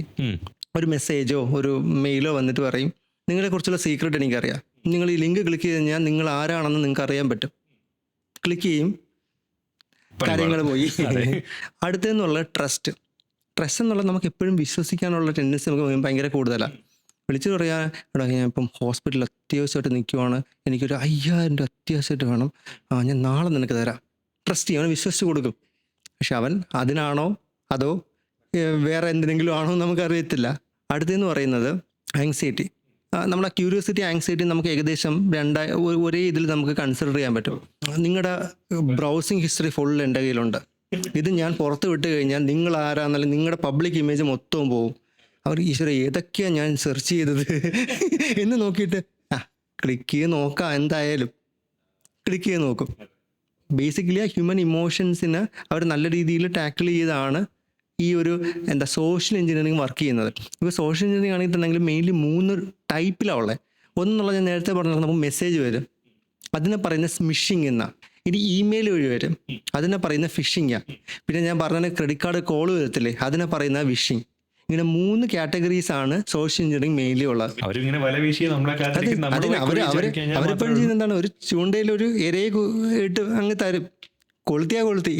ഇപ്പം 2024 കണക്ക് വെച്ചിട്ട് ഒരു ഫസ്റ്റ് 4 മന്ത്സിനകത്ത് തന്നെ ഏകദേശം 120 crore സ്കാം ആണ് ഈ ഡിജിറ്റൽ അറസ്റ്റ് എന്ന് പറയുന്ന പേരിൽ നടന്നത്. കോള് വഴി ഗവൺമെന്റ് ഒഫീഷ്യൽ ആയിട്ടായിരിക്കും വിളിക്കുക. ഞാൻ മുംബൈ പോലീസ് എന്ന് വിളിക്കുകയാണ്, നിങ്ങളുടെ പേരിൽ ഇവിടെ ഒരു കൊറിയർ വന്നിട്ടുണ്ട്, നിങ്ങളുടെ നമ്പർ ഇതല്ലേ. ഇതിനകത്ത് എന്താണെന്നറിയാവോ, ഇതിനകത്തിരിക്കുന്നത് MDMA ആണ്, ഇതിനകത്തിരിക്കുന്നത് മറ്റേ സ്പോളാണ്, കംപ്ലീറ്റ്ലി ഇല്ലീഗലാണ്. ഇത് കേട്ട് കഴിഞ്ഞാൽ ബോധം പോകും. അതിൽ എഡ്യൂക്കേറ്റഡ് ആയിട്ട് ആൾക്കാരുണ്ട്, അല്ലാതെ സാധാരണക്കാരുണ്ട്. ഏറ്റവും കൂടുതൽ വീഴുന്ന എഡ്യൂക്കേറ്റഡ് ഇമേജ് പോകും എന്നുള്ള രീതിയിൽ ചിലപ്പോൾ പെട്ടെന്ന് ഒന്നും നോക്കത്തില്ല. ഒന്നും ഇല്ലാത്തവരെ നഷ്ടപ്പെടാനൊന്നും ഇല്ലായിരിക്കും. പക്ഷേ ഇപ്പം ഈ പറഞ്ഞൊരു സംഭവം ഭയങ്കര ഫേമസാണ് ഇന്ത്യയിലെ, അതായത് ഡിജിറ്റൽ അറസ്റ്റ് എന്നുള്ളത്. അവർ പറയുന്നത് ഒരു ഓട്ടോമാറ്റഡ് കോൾ വരും, അതായത് നിങ്ങളുടെ ഒരു പാർസൽ റിട്ടേൺ ആയി, കൂടുതൽ അറിയാനായിട്ട് press 1. ഓക്കെ, ആ 1 പ്രസ് ചെയ്യുമ്പോൾ ഒരു ടെലികോളർ എടുക്കും, നമ്മുടെ ഒരു ഒരു കസ്റ്റമർ കെയറിനൊക്കെ എടുത്തിട്ട് പറയും ഇത് ഇന്ന കൊറിയർ കമ്പനിയാണ്, നിങ്ങളുടെ ഒരു പാർസൽ ഇങ്ങനെ റിട്ടേൺ ആയിട്ടുണ്ട്, പക്ഷേ അതിൽ കുറച്ച് കസ്റ്റംസ് അതിനെ പിടിച്ചു വെച്ചിട്ടുണ്ട്, ഞാൻ ഓഫീസറിന് കൈമാറാം. ആദ്യം വരെ എന്തെങ്കിലും ചൂടാവും, നിങ്ങൾക്കറിയാം ഇതിൻ്റെ അകത്ത് എന്താണ് സംഭവം എന്നൊക്കെ പറയും. എന്നിട്ട് അപ്പോൾ നമ്മൾ പേടിയാം. ആദ്യം പറയുന്നത് നിങ്ങളുടെ പേര് ഇതല്ലേ, നിങ്ങളുടെ ഇമെയിൽ ID ഇതല്ലേ, നിങ്ങളുടെ ആധാർ നമ്പർ ഇതല്ലേ എന്നും പറഞ്ഞിട്ടുണ്ട്. ആധാർ നമ്പർ കൃത്യമായിട്ടും പറഞ്ഞ കേസുകളുണ്ട്. ഏതോ സോഴ്സ് വഴി അവർക്ക് ഡീറ്റെയിൽസ് കിട്ടിയിട്ടുണ്ട്. ഇതെല്ലാം പറയുമ്പോൾ എന്ത് ചെയ്യും, പാനിക്കാവും. എന്നിട്ട് പറയും ഡ്രഗ്സ് ഉണ്ട്, ക്രെഡിറ്റ് കാർഡ്സ് ഉണ്ട്, ഫേക്ക് പാസ്പോർട്ട്സ് ഉണ്ട്, ലോ അനുസരിച്ച് കൊണ്ട് ഇതൊരു ഇല്ലീഗലാണ്, സോ നമുക്ക് ആക്ഷൻ എടുത്തേ പറ്റൂ, നിങ്ങൾ ഉടനെ ഒന്ന് അറസ്റ്റ് ചെയ്യും. ഒറ്റ കാര്യം കൊണ്ട് ചിന്തിച്ചാൽ മതി, ഒരിക്കലും പോലീസ് ഫോൺ വിളിച്ച് വാൺ ചെയ്തിട്ടൊന്നും അറസ്റ്റ് ചെയ്യത്തില്ല. പക്ഷെ ആ ഒരു സിറ്റുവേഷനിൽ അത് ചിന്തിക്കാൻ ചിന്തിക്കത്തില്ല. അതാണ് main. അതെ, ഒരു ഇൻവെസ്റ്റിഗേഷൻ ഏജൻസിയും വിളിച്ച് പറഞ്ഞിട്ട് നീ 8 മണിക്ക് വീട്ടിൽ കാണുമോ എന്നാ ഞാൻ 8 മണിക്ക് വന്ന് അറസ്റ്റ്, ശരി സാറേ ഞാൻ റെഡിയായി നിൽക്കാം. അങ്ങനെ ഒരു പോലീസും ചെയ്യത്തില്ല. എൻ്റെ ബാക്കി ഒരു പറയുന്നത് വെച്ച് കഴിഞ്ഞാൽ എനിക്ക് തോന്നുന്നു നിങ്ങളെ ആരോ പറ്റിച്ചെന്ന്. ഓക്കെ, അപ്പോൾ ഇതിൻ്റെ ബാക്കി പ്രൊസീഡിങ്സിനും കാര്യങ്ങൾക്കും കേസ് ഒഴിവാക്കാനും ഇത്ര രൂപ 1 ലക്ഷം രൂപയോ 50,000 രൂപയോ 1 ലക്ഷം രൂപയോ നിങ്ങൾ ട്രാൻസ്ഫർ ചെയ്യുക എന്നും പറഞ്ഞ് ആ ലെവലിലോട്ട് കൊണ്ടുപോകും. 1 ലക്ഷം രൂപ പോയാലും വേണ്ടൂല, എങ്ങനെയെങ്കിലും ഇന്നത് MDMA ഒക്കെ പിടിച്ച് നാട്ടിലിറങ്ങി കഴിഞ്ഞപ്പോൾ ഞാൻ എങ്ങനെ നാട്ടിലിറങ്ങി നടക്കും?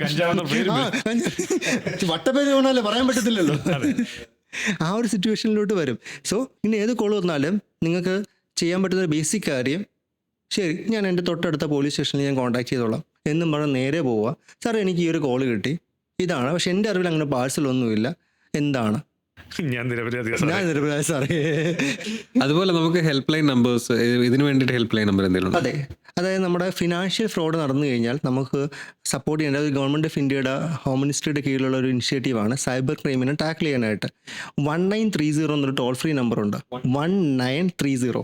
ഏതെങ്കിലും രീതിയിൽ നമ്മൾ OTP പറഞ്ഞു കൊടുത്തോ അല്ലെങ്കിൽ ഇതുപോലെ നമ്മുടെ പൈസ നഷ്ടപ്പെട്ട് ഫസ്റ്റ് 1 hour എന്ന് പറയുന്നതാണ് ഗോൾഡൻ അവർ എന്ന് പറയുന്നത്. ആ 1 hourനുള്ളിൽ നമ്മൾ ഈ 1930 വിളിച്ച് നമ്മുടെ കയ്യിലുള്ള ഡീറ്റെയിൽസ് എല്ലാം കൊടുത്ത് കംപ്ലയിൻറ്റ് ലോഗ് ചെയ്യാം. സമയം കഴിയുന്തോറും നമ്മുടെ സ്കാമേഴ്സ് കൊണ്ടുപോകുന്ന പൈസ പല ചാനലിൽ കൂടെ അവർ മാറ്റും. ഇതല്ലാതെ തന്നെ കുറെ ഇപ്പോഴത്തെ ബാങ്കുകളുടെ ഒരുപാട് ഫീച്ചേഴ്സ് ഉണ്ട്. ലൈക്ക് ഇങ്ങനെ ബാങ്കിൽ വിളിച്ച് പറഞ്ഞാൽ തന്നെ അവര് റീഡയറക്ട് ചെയ്യുന്ന. വെരി റീസെൻ്റ്ലി എൻ്റെ ഒരു ഫ്രണ്ടിന് വന്നൊരു മെസ്സേജ്. പുള്ളിക്കാരി ഒരു ജോബ് സൈറ്റിൽ രജിസ്റ്റർ ചെയ്തു. ഒരു ജോബിൻ്റെ പ്രൊഫൈൽ കിട്ടിക്കഴിഞ്ഞാൽ നമ്മൾ അതിൻ്റെ അക്കൗണ്ട് എടുത്തു കഴിഞ്ഞാൽ അവർ ഈ പ്രൊഫൈൽസ് അവരെ പല എൻറ്റിറ്റീസിനോട്, എൻറ്റിറ്റീസ് അവരുമായിട്ട് അസോസിയേറ്റ് ചെയ്തിരിക്കുന്ന എല്ലാവർക്കും കൊടുക്കും. പുള്ളിക്കാരി ഒരു കോൾ കിട്ടി, വിളിച്ചിട്ട് പറഞ്ഞു ശരി നിങ്ങൾക്ക് നാളെ ഇന്നൊരു കമ്പനിയായിട്ട്, ഒരു MNCയുടെ പേരാണ് പറഞ്ഞ്, കമ്പനിയായിട്ട് ഇൻ്റർവ്യൂ ഷെഡ്യൂൾ ചെയ്യുന്നു. അപ്പം നിങ്ങൾ പൈസയൊക്കെ അടച്ചു, പക്ഷേ GSTയുടെ പാർട്ടായിട്ട് ഒരു 10 രൂപ അടയ്ക്കാനുണ്ട്. നാളെ ഇൻ്റർവ്യൂ ആണ്, അതും പറയുന്നതൊക്കെ നല്ല ടോപ്പ് കമ്പനിയുടെ പേരാണ് പറയുന്നത്. ശരി, ഒരു ലിങ്ക് അയച്ചു വന്നു. ആ ലിങ്കിൽ ക്ലിക്ക് ചെയ്യുമ്പോൾ ഒരു പേയ്മെൻറ്റ് പേജിലോട്ട് പോകുന്നുണ്ട്. അവിടെ എമൗണ്ട് ഒന്നും കാണിക്കുന്നില്ല. നമ്മൾ ക്രെഡിറ്റ് കാർഡ് നമ്പർ എല്ലാം കൊടുത്ത് എൻ്റർ ചെയ്യുമ്പോൾ OTP വരും. അപ്പോഴൊരു കാര്യം ശ്രദ്ധിച്ചത്, OTPയിൽ വന്ന എമൗണ്ട് എന്നുള്ളത് 1 lakh. ഓക്കെ, നമ്മൾ പല ആൾക്കാരും OTPയിൽ വരുമ്പോൾ എത്ര എമൗണ്ടിൻ്റെ ട്രാൻസാക്ഷൻ നടക്കും നമ്മൾ എത്ര പേര് ശ്രദ്ധിക്കുന്നില്ല. അപ്പോൾ ഇത് കണ്ടപ്പോൾ ഡൗട്ട് അടിച്ചിട്ട് തിരിച്ചു പറഞ്ഞു എനിക്കൊരു 10,000 രൂപയാണല്ലോ വന്ന്, 10 രൂപ എന്നല്ല നിങ്ങൾ പറഞ്ഞു. അയ്യോ മാഡം സോറി, അത് നിങ്ങളുടെ മിസ്റ്റേക്ക് ആയിരിക്കും, ടെക്നിക്കൽ എറർ ആയിരിക്കും, അതിൻ്റെ സ്ക്രീൻഷോട്ട് വരാൻ നോക്കും. എന്തിനാണ് സ്ക്രീൻഷോട്ട് ചോദിക്കുന്നത്? OTP കിട്ടും. ആ സ്ക്രീൻഷോട്ട് കൊടുത്തേ മോനെ OTP കിട്ടൂലേ? ആ സ്ക്രീൻഷോട്ട് OTP കിട്ടത്തില്ലേ? ഇവിടെ ചെയ്തൊരു കാര്യം എന്ന് വെച്ചാൽ ആദ്യമേ ആ കൊടുത്ത കാർഡ് അങ്ങ് ബ്ലോക്ക് ചെയ്തു, എന്നിട്ട് ആ OTP കൊടുത്തു. പറഞ്ഞു എന്താണ് അടുത്ത സ്റ്റെപ്പ് എന്ന് അറിയണമല്ലോ. OTP കൊടുത്തു. അവർക്ക് സ്കാമേഴ്സിൻ്റെ സൈഡിൽ അത് വർക്കായില്ല. അവരെന്ത് ചെയ്തു, വീണ്ടും ഒരു OTP ഇനിഷ്യേറ്റ് ചെയ്തെന്ന് പറഞ്ഞു. എന്നിട്ട് അപ്പോൾ വീണ്ടും 10,000 രൂപ വന്നാൽ ഈ മാഡം എന്താ ഇഷ്യൂ ആണ്, ഒരു കാര്യം ചെയ്താൽ മതി, അതിൻ്റെ സ്ക്രീൻഷോട്ടും തരുക. OTP കിട്ടുക എന്നാണ് മെയിൻ കാര്യം. അപ്പം അവരെന്ത് ചെയ്യും, നമ്മളെ ഈ സാധാ വിക്ടിംസ് ആൾക്കാരെന്ത് ചെയ്യും, ഓക്കെ ഇത് സ്ക്രീൻഷോട്ടിൽ ചോദിക്കുന്നത് അവർക്ക് മിസ്റ്റേക്ക് പറ്റിയായിരിക്കും എന്ന് പറഞ്ഞ് കൊടുക്കും. അപ്പോൾ OTP കിട്ടും, പൈസ പോകും. ഇനി പൈസ പോയാലോ, അവർ ആ സൈഡിൻ്റെ അകത്ത് റിക്വസ്റ്റ് ഫോർ റീഫണ്ട് ഇപ്പോൾ പറയാം 10,000 പോയി, അയ്യോ ഇപ്പം OTP കൊടുത്തെങ്കിൽ 10,000 പോയെന്ന് പറഞ്ഞാൽ കംപ്ലയിൻറ്റ് ചെയ്താൽ ഞാൻ 10 രൂപയിൽ റിക്വസ്റ്റ് ചെയ്ത് പക്ഷേ എൻ്റെ 10,000 പോയെന്നൊരു മെസ്സേജ് വന്നു. അയ്യോ മാഡം അത് ടെക്നിക്കൽ എററുമല്ലോ, അല്ലെങ്കിൽ ബാങ്കിൻ്റെ എറർ ആയിരിക്കും. എന്നാൽ മാഡം ആ സൈറ്റിൽ പോയി കഴിഞ്ഞാൽ അവിടെ റീഫണ്ട് എന്നൊരു ഓപ്ഷൻ ഉണ്ട്. അതിൽ ക്ലിക്ക് ചെയ്ത് അതിൽ ക്ലിക്ക് ചെയ്യുമ്പോൾ വീണ്ടും കാർഡ് നമ്പർ കൊടുത്ത് OTP വരുമ്പോൾ അങ്ങനെ വീണ്ടും പൈസ പോകും. എന്ത് ബ്യൂട്ടിഫുൾ ആയിട്ടാണ് അവർ ഹാൻഡിൽ ചെയ്യുന്നറിയാമോ. വന്നപ്പോൾ അയ്യോ മാഡം അത് ടെക്നിക്കൽ ഇതായിരിക്കും, അതിൻ്റെ സ്ക്രീൻഷോട്ട് വരുമ്പോൾ ഞാൻ ഇവിടുന്ന് കംപ്ലയിൻറ്റ് രജിസ്റ്റർ ചെയ്യാം.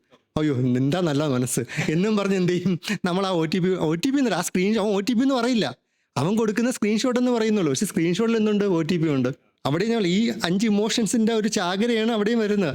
സോഷ്യൽ മീഡിയയിലെല്ലാം ഭയങ്കര ഉണ്ടല്ലോ കൺവിൻസിങ് സ്റ്റാർ.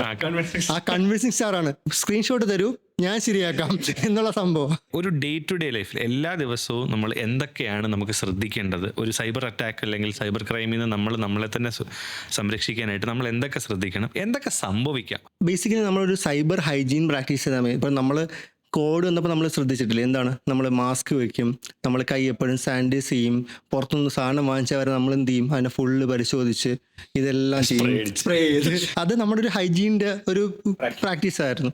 അതിൽ ഫസ്റ്റ് കാര്യം നമ്മൾ ചെയ്യേണ്ടത് നമ്മുടെ പാസ്വേഡ്സ് ആണ്. പിന്നെ വന്ന വളരെ വളരെ രസകരമായ വേറെ ഒരു സ്കാം ഈ റീസെൻ്റ്ലി നടന്നത്, ഞാൻ പുതുതായിട്ടൊരു ഫോൺ നമ്പർ എടുത്തെങ്കിൽ ഇപ്പം അറിയാലോ, ഇപ്പം നമ്പറൊക്കെ റീയൂസ് ചെയ്യും. കുറച്ച് നാൾ ഞാൻ യൂസ് ചെയ്തിട്ടില്ലെങ്കിൽ ആ നമ്പർ പിന്നീടാക്കി യൂസ് ചെയ്യും. വരുന്ന കോള്, ഹലോ അതെ ഈ നമ്പർ മുൻപ് ഉപയോഗിച്ചിട്ടുണ്ടെന്ന് ഞാനാണ്, കുറച്ച് ബാങ്കിൻ്റെ അക്കൗണ്ട്സും അല്ലെങ്കിൽ എൻ്റെ ജിമെയിലും, ഒരു തവണ ജിമെയിലിൽ ഈ നമ്പറായിരുന്നു ഞാൻ കൊടുത്തിരുന്നത്, അപ്പോൾ എനിക്ക് പാസ്വേഡ് റീസെറ്റ് ചെയ്യാൻ പറ്റുന്നില്ല, ഞാൻ ഈ നമ്പർ കൊടുക്കാം, ഒന്ന് OTP വരുമ്പോൾ എനിക്കൊന്ന് പറഞ്ഞു തരുമോ? അയ്യോ പാവം. ചിലപ്പോൾ അവൻ്റെ ജിമെയിൽ ഹാക്ക് ചെയ്യാൻ നോക്കുന്നതായിരിക്കാം. എന്നാൽ എനിക്കറിയുന്നൊരു ആളുടെ ഈ ഫോൺ നമ്പറിൽ രജിസ്റ്റർ ചെയ്തിരിക്കുന്ന അക്കൗണ്ട് ആക്ച്വലി ഈ നമ്പർ നേരത്തെ ഉപയോഗിച്ചിരുന്ന ആളാണ്. അപ്പൊ അക്കൗണ്ട് എടുക്കുമ്പോൾ ഈ ആളുടെ പേരാ വരിക. ഇതുവരേക്കും ഈ വ്യക്തിക്ക് ആളുടെ പേരിൽ ആ അക്കൗണ്ട് കിട്ടിയിട്ടില്ല. ബാങ്ക് അക്കൗണ്ട് ബാങ്ക് വെരിഫൈ ചെയ്യാൻ പറ്റത്തില്ല. കാര്യം ഫോൺ നമ്പർ വെരിഫൈ ആവുന്ന വേറെ ആളുടെ പേരില്ല. സർവീസ് പ്രൊവൈഡറിന്റെ സൈഡിലുള്ള ഒരു മിസ്റ്റേക്ക് അല്ലേ ആ സാധനം, അത് അങ്ങനെ കൊടുക്കുക എന്ന് പറയുന്നത്? അല്ല, അത് മിസ്റ്റേക്ക് അല്ല ആക്ച്വലി. കാര്യം എന്ന് വെച്ച് കഴിഞ്ഞാൽ ഇപ്പം നമ്മൾ വേൾഡ് മുഴുവൻ പ്രൊമോട്ട് ചെയ്യുന്നത് റീയൂസബിലിറ്റിയാണ്. ഇപ്പം തൗഫീക്ക് പറഞ്ഞൊരു കേസിൽ ആ ബാങ്കുകാർക്ക് ചെയ്യാൻ പറ്റുന്നത് ആ നമ്പർ ഡീലിങ്ക് ചെയ്യുക, എന്നിട്ട് പുതിയ നമ്പർ അപ്ഡേറ്റ് ചെയ്യുക. അതാണ് അവിടെ ചെയ്യാൻ പറ്റുന്നത്. ഇപ്പം ബാങ്കിൽ അങ്ങനെ ചെയ്യുന്നുണ്ട്. ഇപ്പം എനിക്ക് നമ്പർ നഷ്ടപ്പെട്ടു പോയി, അപ്പോൾ എന്ത് ചെയ്യാൻ പറ്റും? എനിക്ക് ATM-ൽ പോയി എനിക്ക് ചേഞ്ച് ചെയ്യാൻ പറ്റും. പിന്നെ ഉള്ളത് നമ്മുടെ സോഷ്യൽ മീഡിയ. ഇപ്പോൾ നമുക്കൊക്കെ ലിങ്ക് വരാറുണ്ട്. ലിങ്ക് വരാമെന്ന് വെച്ച് കഴിഞ്ഞാൽ there is A message from Facebook. Message കാണാനായിട്ട് ക്ലിക്ക് ചെയ്യുമ്പോൾ ഒരു ലിങ്കിലോട്ട് പോകും. അവിടെ ഫേസ്ബുക്കിൻ്റെ പേജ് കണക്ക് ഇരിക്കും. യൂസർ നെയിം പാസ്വേഡ് കൊടുക്കുമ്പോൾ എറർ എന്ന് പറയും. അടുത്ത ദിവസം രാവിലെ നമ്മൾ നോക്കുന്ന സമയത്ത് യു കാൺ ലോഗിൻ. കാര്യം അതൊരു ഫിഷിംഗ് ലിങ്ക് ആയിരുന്നു. ഇങ്ങനെയുള്ള ലിങ്കുകൾ ഇപ്പോൾ സാധാരണ പൊതുവെ എല്ലാവർക്കും വരാറുണ്ട്, എല്ലാവരും ടാർഗറ്റ് ചെയ്തും വരുന്നുണ്ട്. ഇത് നമുക്ക് എങ്ങനെ ഐഡന്റിഫൈ ചെയ്യാൻ പറ്റും? ഇത് ഈ പറയുന്ന ലിങ്ക് ജെന്യുവൻ ആണോ, ഇതുപോലെ ഫ്രോഡ് ആണോ എന്നുള്ളത്? ബേസിക്കായിട്ട് നമ്മൾ അവിടെയും ചിന്തിക്കേണ്ട ഒരൊറ്റ കാര്യം എന്ന് പറയുന്നത് too good to be true എന്നുള്ളത് നമ്മൾ വേണ്ട. അങ്ങനെ ഒരു സെൽഫ് അസസ്മെന്റ് നമ്മൾ നടത്തണം. പലപ്പോഴും വരുമ്പോൾ നമുക്ക് ഷോർട്ട് ചെയ്ത് ലിങ്കാണ് വരുന്നത്. അത് ഫുൾ URL ഒന്നും ആയിരിക്കില്ല വരുന്നത്, ഷോർട്ട് ചെയ്ത് ലിങ്കാണ് വരുന്നത്. അത് ക്ലിക്ക് ചെയ്ത് പോകുമ്പോഴേ അത് എങ്ങോട്ട് പോകും എന്നുള്ള കാര്യങ്ങൾ നമുക്ക് മനസ്സിലാവത്തുള്ളൂ. നമുക്കങ്ങനെ ലിങ്ക് കിട്ടിക്കഴിഞ്ഞാൽ, ഇപ്പം വൈറസ് ടോട്ടൽ എന്നുള്ളൊരു വെബ്സൈറ്റ് ഉണ്ട്. അത് ആൻറ്റി വൈറസ് പ്രൊവൈഡറാണ്. പക്ഷെ അവർ ഫ്രീ ആയിട്ടൊരു വെബ്സൈറ്റ് കൊടുക്കുന്നുണ്ട്. virustottal.com എന്നുള്ള സൈറ്റിൽ കയറിയിട്ട് നമ്മൾ അതിൻ്റെ അകത്ത് URL കൊടുക്കാൻ പറ്റും. അതൊരു 30 to 40 പല ആൻറ്റി വൈറസുകളും മാൽവെയർ ഡിറ്റക്ഷൻ അതിലിങ്ങനെ സ്കാൻ ചെയ്തിട്ട് അത് പറയും ട്രസ്റ്റഡ് ആണോ അല്ലേ, ഓക്കെ, മലീഷ്യസ് ആണോ എന്ന് പറയും. അതിപ്പോൾ ബേസിക് ആയിട്ട് നമ്മുടെ ഇപ്പോഴത്തെ ഫോണുകളിലും ഒക്കെ കറക്റ്റ് അപ്ഡേറ്റ് ചെയ്യുകയാണെങ്കിൽ അതിലേക്ക് ഒരു ലിങ്ക് ക്ലിക്ക് ചെയ്യുമ്പോൾ അതിനകത്ത് പറയും ഈ മലീഷ്യസ് ആണെന്ന് പറയാറുണ്ട്. കാര്യം പല ഫോണിലും ഫിഷിംഗ് പറയുമ്പോൾ രണ്ട് രീതിയിലാണ് മെയിൻലി ഫിഷിംഗ് വരുന്നത്. ഒന്നെന്നുള്ളത് ഒരു ലിങ്ക് വരും, ആ ലിങ്കിൽ ക്ലിക്ക് ചെയ്യുമ്പോൾ ചിലപ്പോൾ എൻ്റെ എന്തെങ്കിലും കോൺഫിഡൻഷ്യൽ ആയിട്ടുള്ള ഡേറ്റ കൊടുക്കാൻ പറയും, ഫേസ്ബുക്കിൻ്റെ യൂസർ നെയിം പാസ്വേഡും കണക്ക്. അല്ലെങ്കിൽ എന്തെങ്കിലും ഒരു ഫയൽ എൻ്റെ കമ്പ്യൂട്ടറിലോട്ട് ഡൗൺലോഡ് ആവും, അതുവഴി എൻ്റെ സിസ്റ്റത്തിനെ ഹാക്ക് ചെയ്യാം. ചിലപ്പോൾ ഈ മെയിലിൻ്റെ കൂട്ടത്തിൽ അറ്റാച്ച്മെൻ്റ് കാണും, PDF അല്ലെങ്കിൽ ഒരു വേർഡ് ഫയലോ എന്തെങ്കിലും കാണും. അങ്ങനെയുള്ള കാര്യങ്ങൾ നമ്മൾ ഡൗൺലോഡ് ചെയ്ത് ഓപ്പൺ ആയി കഴിയുമ്പോൾ അതും നമ്മുടെ സിസ്റ്റത്തിന് ഇൻഫെക്റ്റ്, കറക്റ്റ് നമ്മുടെ ആൻറ്റിവൈറസ് അങ്ങനെ സംഭവങ്ങളൊന്നും ഇല്ല എങ്കിൽ നമ്മുടെ സിസ്റ്റത്തിന് ഇൻഫെക്റ്റ് ചെയ്യാനുള്ള സാധ്യതയുണ്ട്. നമ്മൾ റാൻസം വെയർ അറ്റാക്കിനെ കുറിച്ച് കേട്ടില്ലേ? 17 സമയത്ത് വാണാക്രൈ റാൻസം വെയർ എന്നുള്ളത് ലോകം മുഴുവൻ പിടിച്ച് വിളിക്കൊരു സംഭവമാണ്. റാൻസം വെയർ എന്നുള്ളത് ഒന്നുമില്ല, സിമ്പിളായിട്ട് പറഞ്ഞു കഴിഞ്ഞാൽ എൻ്റെ സിസ്റ്റത്തിൽ വന്നത് ഇൻഫെക്റ്റ് ആയി കഴിഞ്ഞാൽ അങ്ങനെ അതിൻ്റെ അകത്ത് ഉണ്ടായിരുന്ന ഡേറ്റ ഒന്നും പിന്നെ എനിക്ക് ഉപയോഗിക്കാൻ പറ്റത്തില്ല. അതിനെ നേരെ എൻക്രിപ്റ്റ് ചെയ്ത് കളയും. എന്താ, ആ അറ്റാക്കർ ഒരു മെസ്സേജ് വിടും, ഇത്ര മണിക്കൂറിനുള്ളിൽ നിങ്ങൾ എനിക്ക് ബിറ്റ് കോയിൻ ആയിട്ട് ഇത്ര പൈസ തന്നില്ലെങ്കിൽ. എൻക്രിപ്ഷൻ എന്നുള്ളത് നമ്മുടെ ലോക്ക് ആൻഡ് കീ സിസ്റ്റമാണ്. അതായത് ഒരു കീ കൊണ്ട് അവരതിനെ ലോക്ക് ചെയ്തു, ആ ഡേറ്റ എനിക്ക് പിന്നെ ഉപയോഗിക്കാൻ പറ്റത്തില്ല. തിരിച്ച് തന്നെ അൺലോക്ക് ചെയ്താൽ മാത്രമേ എനിക്ക് ഉപയോഗിക്കാൻ പറ്റത്തുള്ളൂ. അത് ഡീക്രിപ്റ്റ് ചെയ്യുക, എൻക്രിപ്ഷൻ ഡീക്രിപ്ഷൻ എന്ന് പറയുന്നത്. ആ കീ തരണമെങ്കിൽ അവന് പൈസ കൊടുക്കണം. പൈസ കൊടുത്ത് ഞാൻ തരുമെന്ന് ഒരു ഉറപ്പുമില്ല. കാര്യം ബിറ്റ് കോയിൻ വഴിയുള്ള ട്രാൻസാക്ഷനും കാര്യങ്ങളും നമുക്ക് ആരെന്ന് ട്രേസ് ചെയ്യാനോ അവൻ കൊണ്ടുപോയി കഴിഞ്ഞാൽ ബാങ്ക് കണക്ക് നമുക്ക് ട്രേസ് ചെയ്ത് പോയി പിടിക്കാനോ ഉള്ള കുറേ ചലഞ്ചസ് അതിൻ്റെ അകത്തുണ്ട്. Bit coin, stock market. ഞാൻ സ്റ്റോക്ക് മാർക്കറ്റിനെ പറ്റി പഠിക്കുന്നുണ്ടായിരുന്നു. ആ സമയത്ത് ഇതുപോലെ ഇത്ര ഈസി ആയിട്ടാണോ ഈ പരിപാടി ചെയ്യുന്നത്? രാവിലെ തലേദിവസം ഇരുന്നിട്ട് അടുത്ത 9 മണിക്ക് സ്റ്റോക്ക് മാർക്കറ്റ് ഓപ്പൺ ആകുമ്പോൾ എന്ത് സംഭവിക്കും, ഇതൊക്കെ പ്രീ മാർക്കറ്റിംഗ് അതൊക്കെ നോക്കുന്നു, ടാർഗറ്റ് ഉണ്ടാക്കുന്നു, ഇതൊക്കെ ചെയ്യുന്നു. പക്ഷെ ഇവിടെ ഭയങ്കര സിമ്പിളാണ്. അപ്പം ഇതിന്റെ പുറകിൽ അന്വേഷിച്ച് പോയപ്പോൾ ഒരു കമ്പനി, ഇപ്പം നമ്മൾ ആ കാണുന്ന ആ പേരിലുള്ള ഒരു കമ്പനി ഇത് രജിസ്റ്റർ ചെയ്തിരിക്കുന്നത് ഈ ഭൂമി ലോകത്ത് നമ്മൾ കേട്ടിട്ട് പോലും ഇല്ലാത്ത ഏതെങ്കിലും ഒരു ഐലൻഡിലായിരിക്കും ഇതിന്റെ അഡ്രസ് ഇരിക്കുക. ഇപ്പം പല ഗെയിംസും റമ്മി കളിക്കുന്ന പോലെ ഒരുപാട് ഓൺലൈൻ ഗെയിം പോലത്തെ ഒരു സ്കീമായിരുന്നു ഇത്. അപ്പം ഇങ്ങനെയുള്ള സാധനങ്ങൾ നമുക്ക് അതിലെന്തെങ്കിലും സംഭവിച്ചു കഴിഞ്ഞാൽ, അതിൽ നമുക്ക് പൈസ പോയി കഴിഞ്ഞാൽ സൈബർ ക്രൈം ആണ്. ബേസിക്കലി അത് സൈബർ ക്രൈം ആണ്. ഇതിലൊക്കെ ഉണ്ടാകുന്ന ഫ്രോഡുകൾ നമ്മൾ ഇതിനകത്ത് ഒത്തിരി പേർക്ക് പൈസ നഷ്ടപ്പെട്ടിട്ടുണ്ട്. ഇതെങ്ങനെ കണ്ടുപിടിക്കാൻ പറ്റും നമുക്ക്? കുറച്ച് വർഷം മുമ്പുള്ള സിറ്റുവേഷനെ അപേക്ഷിച്ച് ഇപ്പം കൂടുതൽ നമുക്ക് എന്ത് ചെയ്യാൻ പറ്റും, സോൾവ് ചെയ്യാനും അല്ലെങ്കിൽ റിക്കവർ ചെയ്യാനും പറ്റും. അതിൻ്റെ ഒരു ഇനിഷ്യേറ്റീവ് ആയിട്ടാണ് ഞാൻ പറഞ്ഞത് 1930 പോലുള്ള ഇനിഷ്യേറ്റീവ്സ് ഗവൺമെൻറ് കൊണ്ടുവന്ന ഫേക്ക് ആയിട്ടുള്ള ട്രേഡിംഗ് ആപ്പ്. അതായത് ഞാൻ ഒരു 1000 രൂപ ഇട്ടിട്ട് ഞാൻ വെറുതെ ഇരുന്നാൽ മതി, ഒരാഴ്ച കഴിയുമ്പോൾ എനിക്ക് 10,000 കിട്ടും. അപ്പോൾ എന്ത് ചെയ്യും, ഉറപ്പായിട്ട് 10,000 തരും. അപ്പോൾ കൊള്ളാലോ, 1000 ഇട്ട് 10,000 കിട്ടും. 1000 രൂപ ഇട്ടപ്പോൾ 2000 രൂപ തിരിച്ചു കൊടുത്തു, 3000 രൂപ തിരിച്ചു കൊടുത്തു. പക്ഷേ പിന്നെ 10,000 രൂപ പോയി. അതെ, 10,000 ഇടുമ്പോൾ കൊള്ളാലോ. പിന്നെ എന്ത് ചെയ്യും, മറ്റേ ആൾക്കാരിൽ നിന്ന് കടം വാങ്ങിച്ചും 1000 കൊടുത്തപ്പോൾ 10,000 കിട്ടി. ശരി, ഞാൻ 10 ലക്ഷം കിട്ടും, 1 കോടി കിട്ടുമല്ലോ. ഇരിക്കും, നോക്കിയിരിക്കും, മറ്റേ നോക്കിയിരുന്നോ ഇപ്പൊ കിട്ടുമെന്നുള്ള ഒരു സംഭവത്തിലായിരിക്കും. ബേസിക്കലി മനുഷ്യന്റെ ആക്രാന്തം, അത് തന്നെ ഗ്രീഡ് എന്നുള്ള ഫാക്ടറാണ് അവിടെ ടാക്കിൾ ചെയ്യുന്നത്. ഇപ്പം ഇതിൽ തന്നെ ഒരു നമ്മുടെ ക്രിപ്റ്റോ കറൻസിയുടെ കേസിൽ ആ ഒരു കോവിഡ് ടൈമിൽ ആണ് ക്രിപ്റ്റോ കറൻസി ഭയങ്കര ബൂമായിരുന്നു. കാരണം ട്രേഡിംഗ് എന്നൊക്കെ വെച്ച് കഴിഞ്ഞാൽ വേറെ ലെവലായിരുന്നു. ബിറ്റ്കോയിനൊക്കെ എനിക്ക് തോന്നുന്നു എന്താ ഓൾ ടൈം ഹൈയിലോട്ടൊക്കെയാണ് പോയത്. പക്ഷേ ആ സമയത്ത് ഒരു ഇൻട്രസ്റ്റിംഗ് ഒരു സംഭവം ഞാൻ കണ്ടതാണ്. നമ്മുടെ ട്വിറ്ററിൽ ഒരു ട്വീറ്റ് വന്നു, നിങ്ങളുടെ കയ്യിൽ ഏതോ ഒരു സ്പെസിഫിക് ക്രിപ്റ്റോ കറൻസി ഉണ്ടെങ്കിൽ 5 ഇട്ട് കഴിഞ്ഞാൽ നിങ്ങൾക്ക് 50,000 യൂണിറ്റ് തിരിച്ചു കിട്ടും. എന്നിട്ട് ആ സൈറ്റ് നോക്കിയപ്പോൾ കിട്ടിയ ആൾക്കാരുടെ പേരും എമൗണ്ട് ഇങ്ങനെ ചറപറ ഇങ്ങനെ മുകളിൽ സ്ക്രോൾ ചെയ്ത് പോയിക്കൊണ്ടിരിക്കുക. 20-25 ഈ റോ കഴിഞ്ഞാൽ ഫസ്റ്റ് റോ വീണ്ടും റിപ്പീറ്റ് ചെയ്യുക. ഉദാഹരണം എൻ്റെ ജീവിതത്തിൽ എന്ന് പറയാൻ പറ്റും. ഞാൻ 8ാം ക്ലാസ്സിൽ പഠിക്കുന്ന സമയത്താണ് ഈ മണി ചെയിൻ സെറ്റപ്പ് ഒക്കെ. ആ സമയത്ത് ഭയങ്കര സംഭവമായിരുന്നു. അപ്പോൾ ഇതുപോലൊരു മീറ്റിങ്ങിന് ഞാനും അമ്മയും കൂടെ പോയി. കുറേ സാധനങ്ങളൊക്കെ തള്ളി മറിക്കുന്നു. ലൈക്ക് ഇവിടെ ഇട്ട് കഴിഞ്ഞാൽ അടുത്ത 1000 നിന്റെ അടിയിൽ ഒരാൾ, നിന്റെ കാലിലൊരാളെ, നിന്റെ ലെഗിൽ ഒരാളെ കൊണ്ടുവന്ന് കഴിഞ്ഞാൽ അവൻ്റെ 1000 രൂപ നിനക്ക് കിട്ടും. അപ്പം ഞാൻ കേട്ടിട്ട് എൻ്റെ മോനെ പൊളിച്ച്, സാധനം കൊള്ളാം, ക്ലാസ്സിലുള്ള എല്ലാവരും ചേർത്താൽ മതി, കൊള്ളാം, പരിപാടി കൊള്ളാം, ഇനിയിപ്പോൾ പഠിക്കണ്ട, ഞാൻ ഇത് പുസ്തകമൊക്കെ മാറ്റി വെച്ച് ഇത് ചെയ്താൽ മതി, ജീവിതം സെറ്റാണെന്നുള്ള രീതി. ഞാൻ ജോയിൻ ചെയ്തു. അടുത്ത ആഴ്ച ആ കമ്പനി അയ്യോ ഇനി എന്ത് ചെയ്യും. അവിടെ പലപ്പോഴും പറ്റുന്നത് ഇത് വിശ്വസിച്ച് ബാക്കിയുള്ള ആൾക്കാരെ പൈസയും വാങ്ങിച്ച് അവരുടെ താരമായിരിക്കും, നിങ്ങളായിരിക്കും ആൻസറബിൾ. കാര്യം നിങ്ങളെ വിശ്വസിച്ച് തരുന്ന പൈസയാണ്. ആ മീറ്റിങ്ങിന് വന്ന പുള്ളി Maruti 800 വന്നത്, അത് ഞാൻ ശ്രദ്ധിക്കണമായിരുന്നു. പണ്ടും ഈ സ്കാമുകളെല്ലാം ഉണ്ട്. അതിൻ്റെ വേറെ പല രൂപങ്ങളും ടെക്നോളജി യൂസ് ചെയ്തുള്ള കാര്യങ്ങളാണ് ഇപ്പം വരുന്നത്. ഈ ഫൈനാൻഷ്യൽ റിലേറ്റഡ് എന്ത് പൈസ നമുക്ക് നഷ്ടപ്പെട്ടാലും നമുക്ക് ഈ 1930 നമുക്ക് യൂസ് ചെയ്യാം. പിന്നെ ഒരു വെബ്സൈറ്റ് ഉണ്ട്, cybercrime.gov.in. അവിടെ നമുക്ക് രജിസ്റ്റർ ചെയ്യാം. ഇപ്പം ഇതുപോലുള്ള കൺട്രികൾ നമ്മൾ കേട്ടിട്ട് പോലും ഇല്ലാത്ത പല രാജ്യങ്ങളും ഞാൻ മനസ്സിലാക്കിയിട്ടുള്ളതാണ്. നമ്മുടെ രാജ്യവും ഈ പറയുന്ന രാജ്യങ്ങളും തമ്മിൽ ഇതുപോലെ ഷെയർ ചെയ്യാൻ പറ്റുന്ന ഒരു ഇതുണ്ടെങ്കിൽ മാത്രമല്ലേ അത് ചെയ്യാൻ പറ്റൂ. അതെ, ഭയങ്കര മാഗ്നിറ്റ്യൂഡ് ഉള്ള ഒരു ക്രൈമൊക്കെ ആണെങ്കിൽ ബേസിക്കലി ചെയ്യുന്ന Interpol is the world police, right? So അവരുടെ ഹെൽപ്പ് എടുക്കും. ഇന്റർപോളിന് ഏത് കൺട്രിയിൽ വേണമെങ്കിലും അവർക്ക് ആക്സസ് ഉണ്ട്.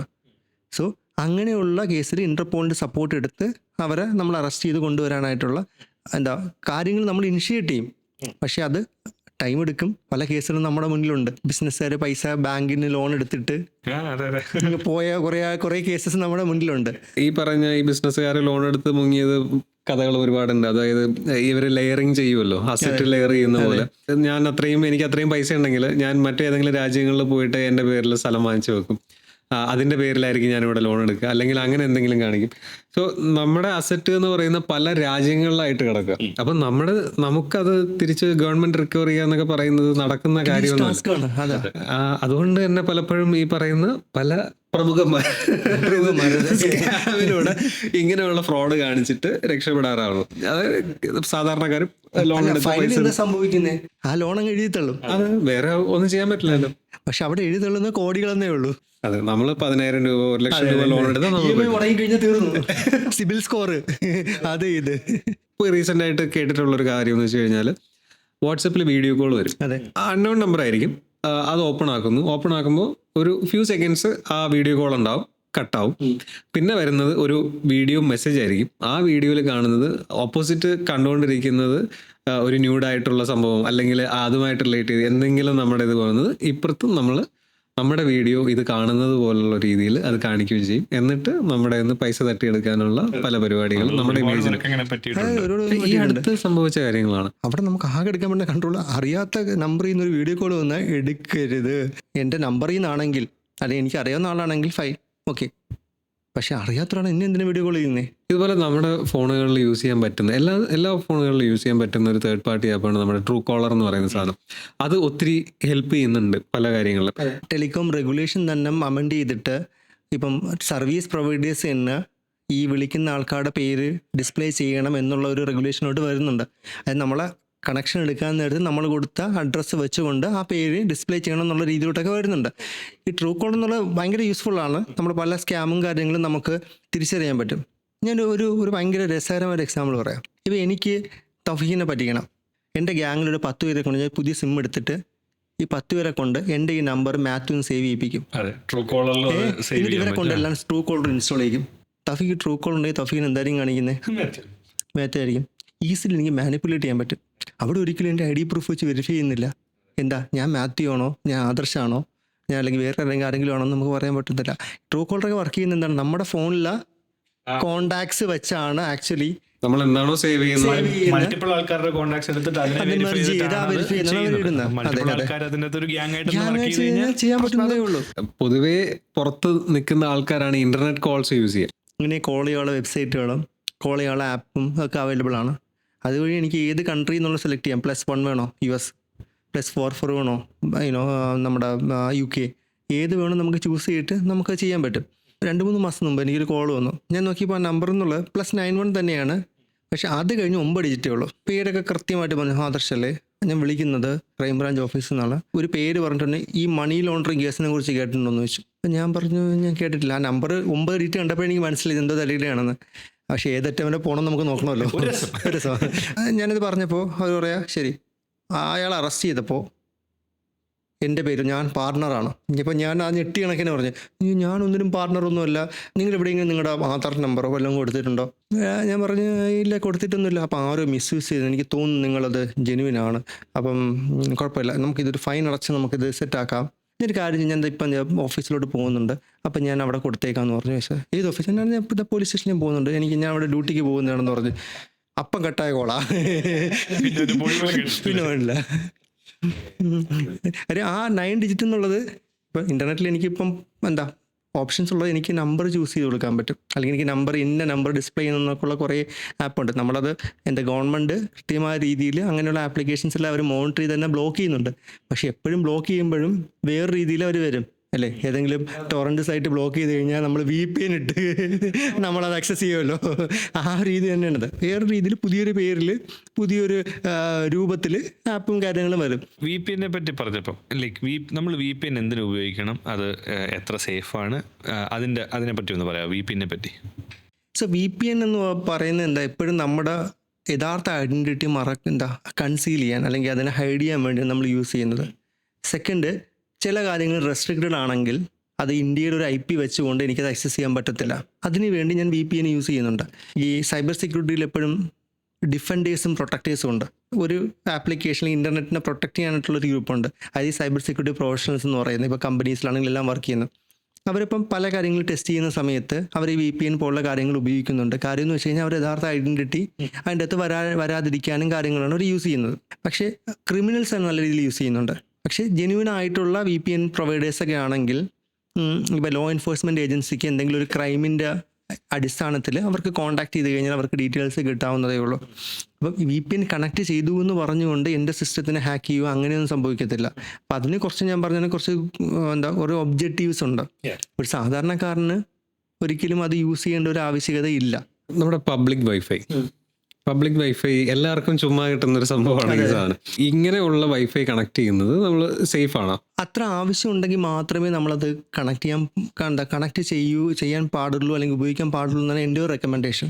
കാര്യം പബ്ലിക് വൈഫൈ എന്ന് പറയുമ്പോൾ അത് ആരൊക്കെ യൂസ് ചെയ്യുന്നുണ്ടെന്ന് നമുക്ക് ഉറപ്പുണ്ടോ? ഒരു മലീഷ്യസ് ഇൻറ്റൻഷനുള്ള ഒരു ദുരുദ്ദേശമുള്ള ഒരാളാണെങ്കിൽ ആ സൈബർ അറ്റാക്കോ അല്ലെങ്കിൽ നമ്മൾ ചെയ്യുന്ന കാര്യങ്ങൾ മോണിറ്റർ ചെയ്യുകയോ അങ്ങനെയുള്ള കാര്യങ്ങൾ വേണമെങ്കിൽ അതൊക്കെ ചെയ്യാൻ പറ്റും. ഇപ്പോൾ എയർപോർട്ടിലൊക്കെ പോകുമ്പോൾ നമ്മൾ ശ്രദ്ധിച്ചാൽ മതി, നമ്മളെ കണക്ട് ചെയ്ത് കഴിയുമ്പോൾ ഡയറക്റ്റ് ആയിട്ട് നമുക്ക് വൈഫൈ കിട്ടത്തില്ല. നമ്മൾ അതിൻ്റെ അകത്തൊരു ക്യാപ്റ്റീവ് പോർട്ടൽ വന്നിട്ട് അവിടെ നമ്മളൊരു മൊബൈൽ നമ്പർ കൊടുത്തൊരു OTP വന്ന ശേഷം മാത്രമേ നമുക്ക് കിട്ടത്തുള്ളൂ. അതൊക്കെ നമുക്ക് അറിയാൻ പറ്റും.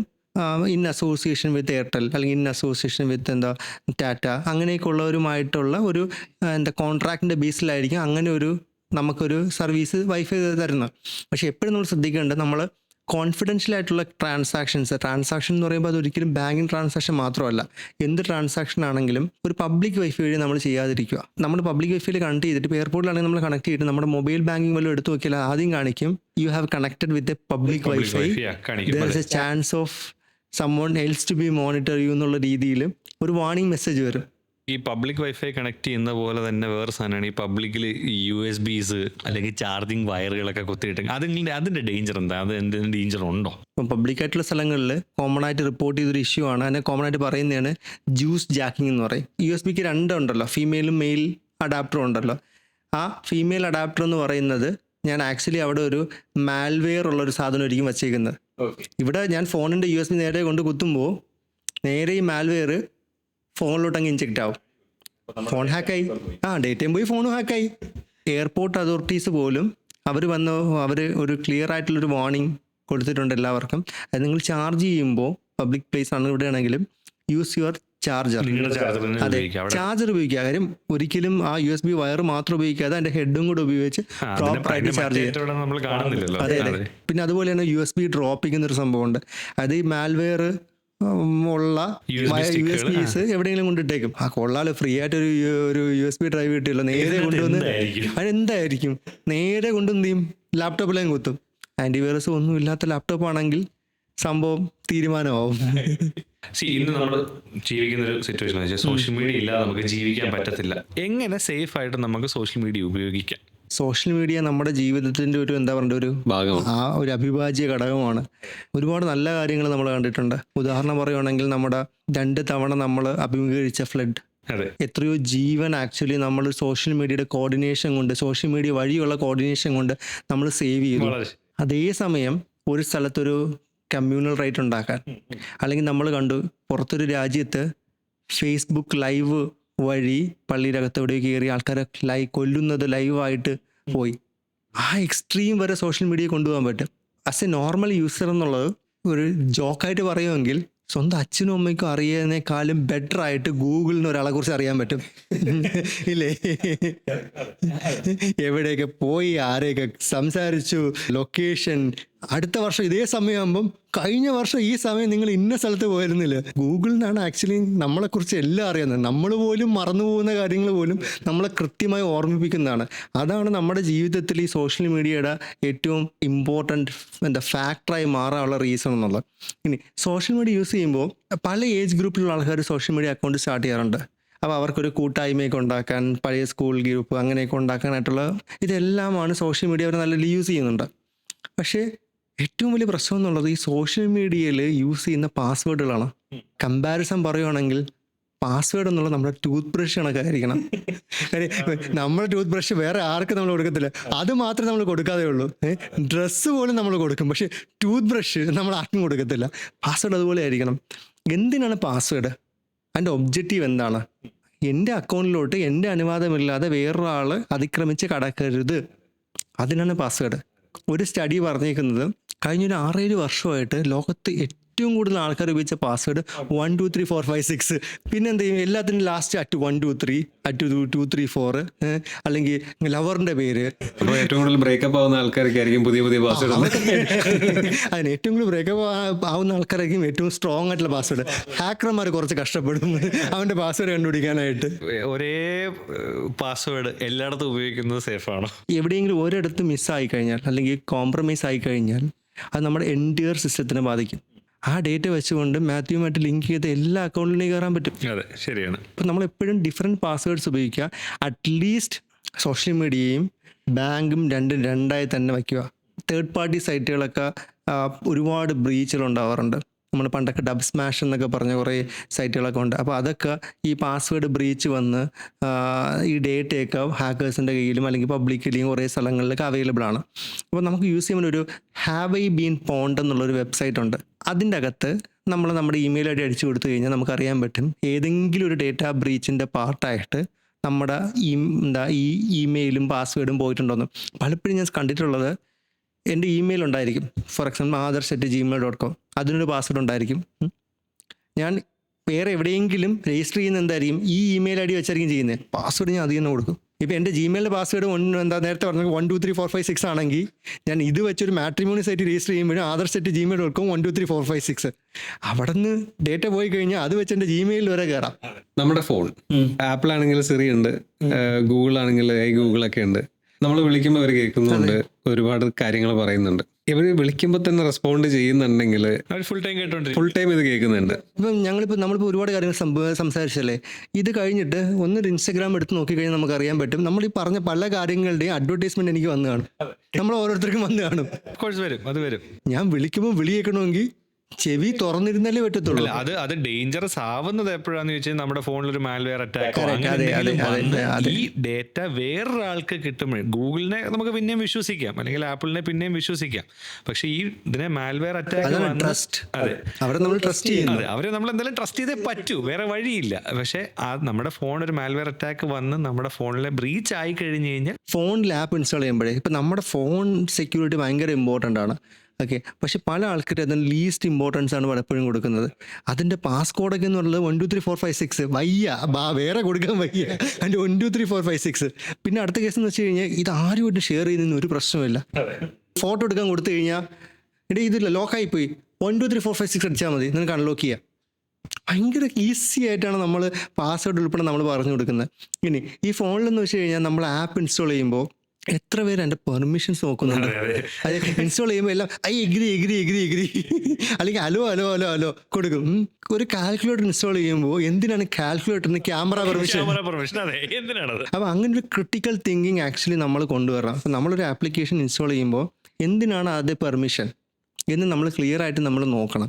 അങ്ങനെ നോക്കിയിട്ട് മാത്രമേ നമ്മൾ പെർമിഷൻ കൊടുക്കാൻ പാടുള്ളൂ. ഇപ്പം തൗഹീദ് പറഞ്ഞ എക്സാമ്പിൾ കുക്കീസ്, ഈ കുക്കി വെച്ചാണ് നമ്മുടെ വെബ് ആപ്ലിക്കേഷൻസിലാണ്. വെബ് ആപ്ലിക്കേഷൻ അറിയാമല്ലോ, ഇപ്പം നമ്മൾ www.google.com എന്ന് എടുക്കുമ്പോൾ നമുക്ക് ആ ഗൂഗിളിൻ്റെ സെർച്ച് ബോക്സ് വരണമെങ്കിൽ നമ്മൾ ഈ കൊടുക്കുന്ന റിക്വസ്റ്റ് ഗൂഗിളിൻ്റെ സെർവറിൽ പോയി അവിടെ നിന്ന് തിരിച്ച് ഈ പേജ് എടുത്തുകൊണ്ട് വരിക ചെയ്യുന്നത്. അതിന് കുറച്ച് കുക്കീസ് ആവശ്യമുണ്ട്. അതായത് നമ്മൾ കുറച്ച് ബേസിക് ഡേറ്റ അതിന് വേണം, എന്നാൽ മാത്രമേ ഇത് വർക്ക് ചെയ്യത്തുള്ളൂ. അപ്പം നമ്മൾ പലപ്പോഴും ഇപ്പം ചില സൈറ്റ്സിൽ എടുക്കുമ്പോൾ ഓപ്ഷൻ വരാറുണ്ട്, accept all cookies, accept necessary cookies എന്ന് വരാറുണ്ട്. നമ്മൾ എന്താ സാധാരണ ചെയ്യുന്നത്? അക്സെപ്റ്റ് ഓൾ കുക്കീസ്, കുക്കി അല്ലേ പോട്ടെ.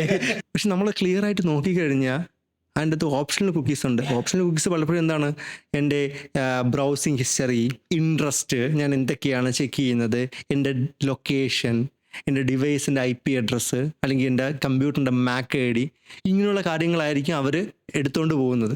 നെസസറി കുക്കി എന്ന് പറയുന്നത് അതുണ്ടെങ്കിലേ സൈറ്റ് വർക്ക് ചെയ്യൂ. പക്ഷേ ഓപ്ഷണൽ കുക്കീസ് എന്നുള്ളത് നമ്മുടെ ചോയ്സാണ്. പക്ഷേ അത് ആരും നോക്കാതെ അക്സെപ്റ്റ് മാർക്കറ്റിംഗ് പർപ്പസിന് മാർക്കറ്റിംഗ് പർപ്പസിനെ യൂസ് ചെയ്യുന്നത്. കാര്യം ഞാൻ എന്തൊക്കെ സെർച്ച് ചെയ്തു എന്ന് കണ്ടാൽ മാത്രമേ ടാർഗറ്റഡ് മാർക്കറ്റിംഗ് ചെയ്യാൻ പറ്റത്തുള്ളൂ. ഇന്നത്തെ പേരൻസ് കുറേ കുട്ടികളുടെ കൊച്ചു കുട്ടികളുടെ കയ്യിൽ ഫോൺ കൊടുക്കുക. അവർക്ക് ഈ കുക്കി എന്താ തേങ്ങ എന്തെന്നൊന്നും അറിയത്തില്ല. ഓക്കെ, അപ്പം നമ്മൾ ആസ് പേരൻസ് ഈ കുട്ടികൾ എന്തൊക്കെ ആപ്പ് ഇൻസ്റ്റാൾ ചെയ്യുന്നു, അവരിതുപോലെ എന്തെങ്കിലും ട്രാപ്പിൽ പെടുന്നുണ്ടോ, അതെങ്ങനെ മോണിറ്റർ ചെയ്യാൻ പറ്റും, ഈ പേരൻസിന് എങ്ങനെ അതൊന്ന് കൺട്രോൾ ചെയ്യാൻ പറ്റും?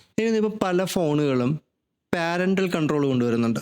അതിനകത്ത് ക്ലിയർ ആയിട്ട് എനിക്ക് സെറ്റ് ചെയ്യാൻ പറ്റും എന്തൊക്കെ പെർമിഷൻസ് ആണ് ആ കുട്ടിക്ക് ഉപയോഗിക്കാൻ പറ്റുന്നത്.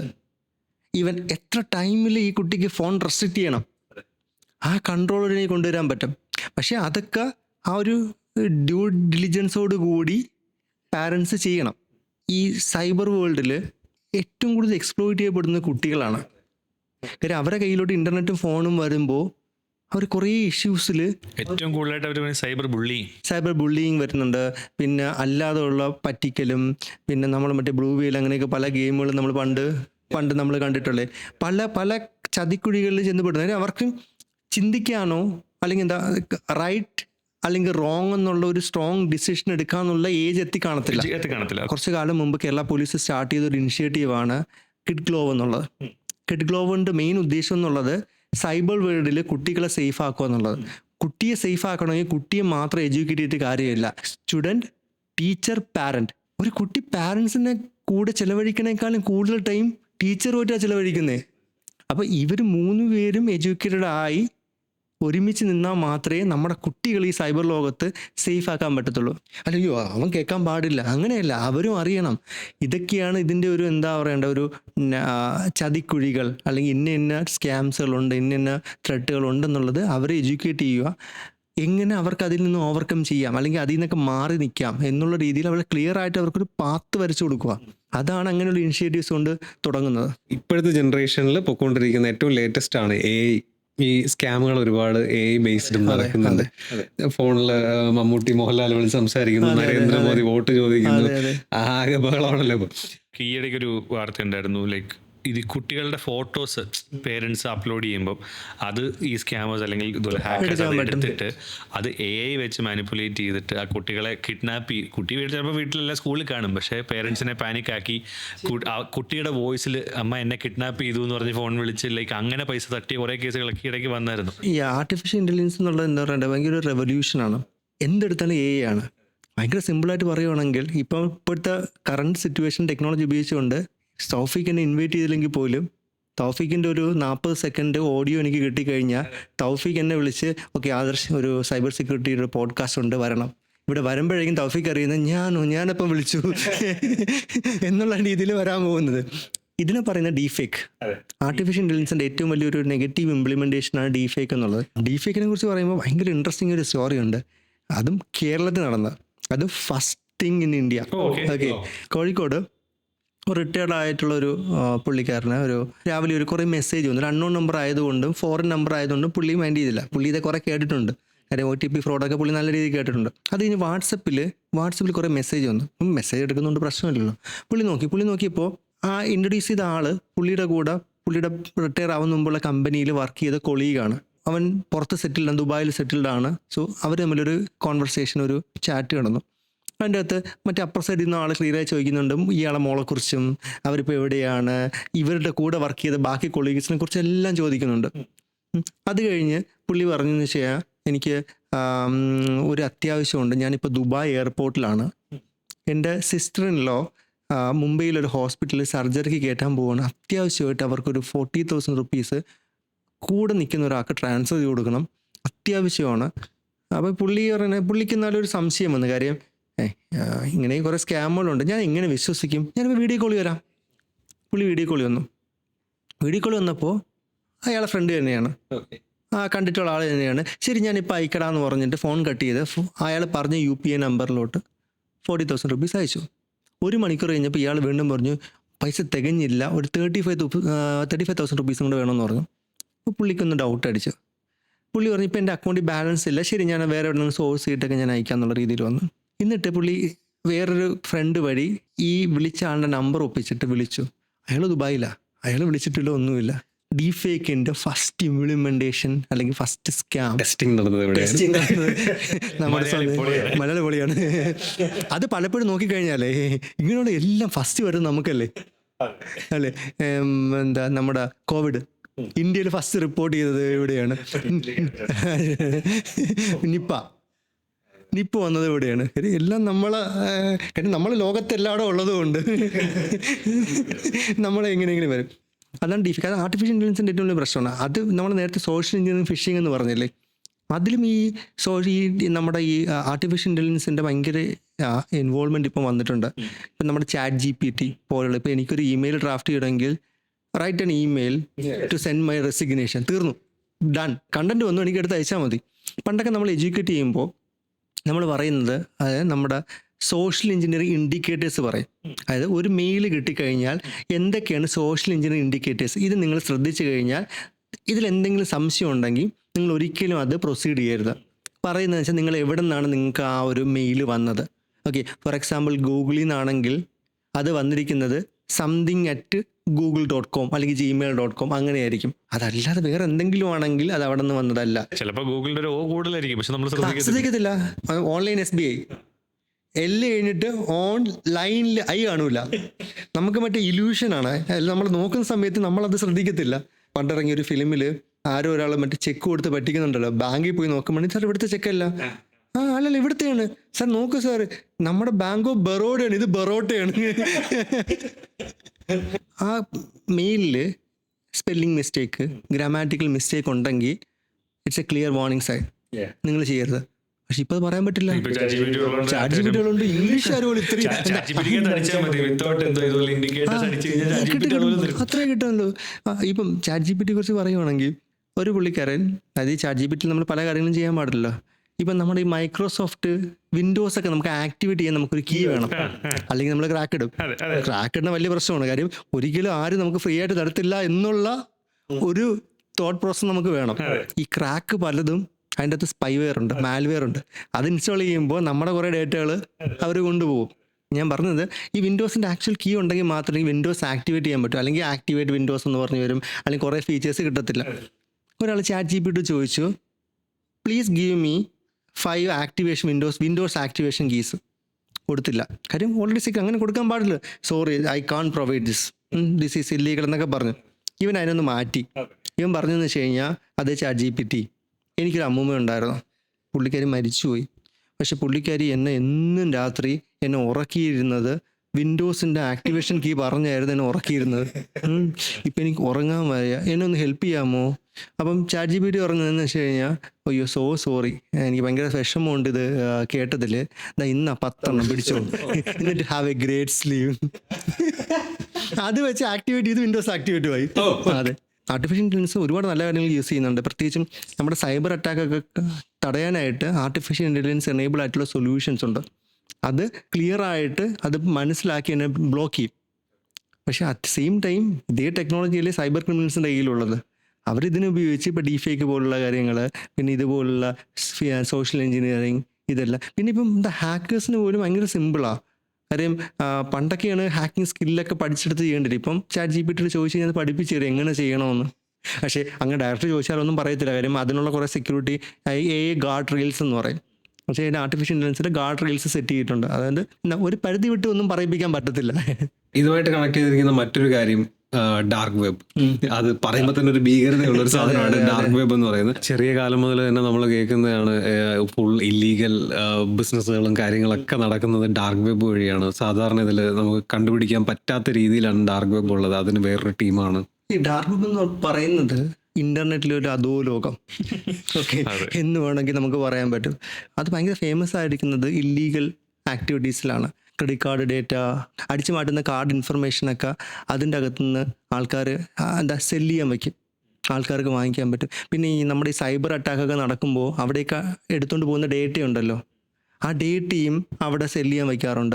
പിന്നെ വെപ്പൺ, പിന്നെ ഡ്രഗ്സ്, അങ്ങനെയുള്ള ഇല്ലീഗലായിട്ടുള്ള കാര്യങ്ങളിൽ ഒരുപാട് ഫോക്കസ് ചെയ്തിരിക്കുന്നതാണ് ഈ ഡാർക്ക് വെബ് എന്നുള്ളത്. ഈ ഡാർക്ക് വെബ് എന്നുള്ളത് ഒണിയൻ റൗട്ടിംഗ് പ്രോട്ടോക്കോൾ എന്നൊരു ടെക്നോളജിയിൽ ബിൽഡ് ചെയ്തതാണ്. പക്ഷെ അതൊരു നല്ല പർപ്പസിന് വേണ്ടിയാണ് കൊണ്ടുവന്നത്. US ഡിഫൻസ് ഗ്രൂപ്പുകൾക്ക് തമ്മിൽ സീക്രട്ടായിട്ടുള്ള കമ്മ്യൂണിക്കേഷന് വേണ്ടിയാണ് ഇത് കൊണ്ടുവന്നത്. ഇതിന് പബ്ലിക്കിന് ഈ ടെക്നോളജി റിലീസ് ചെയ്തപ്പോഴാണ് നെഗറ്റീവ് രീതിയിൽ ഡാർക്ക് വെബ് എന്നുള്ള അധോലോകമൊക്കെ ക്രിയേറ്റ് ചെയ്ത് ആ ഒരു ടെക്നോളജി വഴി ആൾക്കാർ കുറേ ഇല്ലീഗൽ ട്രാൻസാക്ഷൻ വന്ന. നമ്മുടെ സാധാരണ ഒരു വെബ്സൈറ്റും ഡാർക്ക് വെബിൻ്റെ സൈറ്റും എടുത്തു കഴിഞ്ഞുള്ള ഡിഫറൻസ് എന്നുള്ളത്, നമ്മൾ ഗൂഗിളിൽ കയറി എനിക്ക് അഡ്രസ്സ് ഒന്നും അറിഞ്ഞുകൂടെങ്കിൽ facebook.com എന്ന് അറിഞ്ഞുകൂടെങ്കിൽ പോലും എനിക്ക് ഫേസ്ബുക്കിൽ നിന്ന് സെർച്ച് ചെയ്ത് കഴിഞ്ഞാൽ എന്ത് കിട്ടും? facebook.com എന്ന് കിട്ടും. കിട്ടും. പക്ഷേ ഇതിന് ആ കറക്റ്റ് അഡ്രസ്സ് കൊടുക്കണം. ഇതിൻ്റെ അഡ്രസ്സ് എന്നുള്ളത് ഒരു 32 ക്യാരക്ടേഴ്സ് ആൽഫബറ്റ്സും ഡിജിറ്റ്സും ചേർന്ന ഒരു കോമ്പിനേഷൻ .onion, അതാണ് അതിൻ്റെ അഡ്രസ്സ് എന്നുള്ളത്. പ്രശ്നം എന്ന് വെച്ച് കഴിഞ്ഞാൽ എനിക്ക് കറക്റ്റ് അഡ്രസ്സ് അറിയെങ്കിൽ മാത്രമേ എനിക്കത് സെർച്ച് ചെയ്യാൻ പറ്റത്തുള്ളൂ. ഈ ഓണിയൻ ബ്രൗസർ എന്ന് പറയുന്ന സംഭവം അങ്ങനെയുണ്ട്. Tor, the onion router, Tor എന്നുള്ള ബ്രൗസറാണ് കോമൺലി ആൾക്കാർ യൂസ് ചെയ്യുന്നത്. അതുവഴി അതിൽ ഈ അഡ്രസ്സ് കൊടുത്തു കഴിയുമ്പോൾ ആ സൈറ്റ് ആക്സസ് ചെയ്യാൻ പറ്റും. ഇനി ഒണിയൻ റൗട്ടിംഗ് പ്രോട്ടോക്കോൾ വഴി ഹോസ്റ്റ് ചെയ്തിരിക്കുന്ന ഒരു സൈറ്റ്, അതിനാണ് ഡാർക്ക് വെബ് എന്ന് പറയുന്നത്.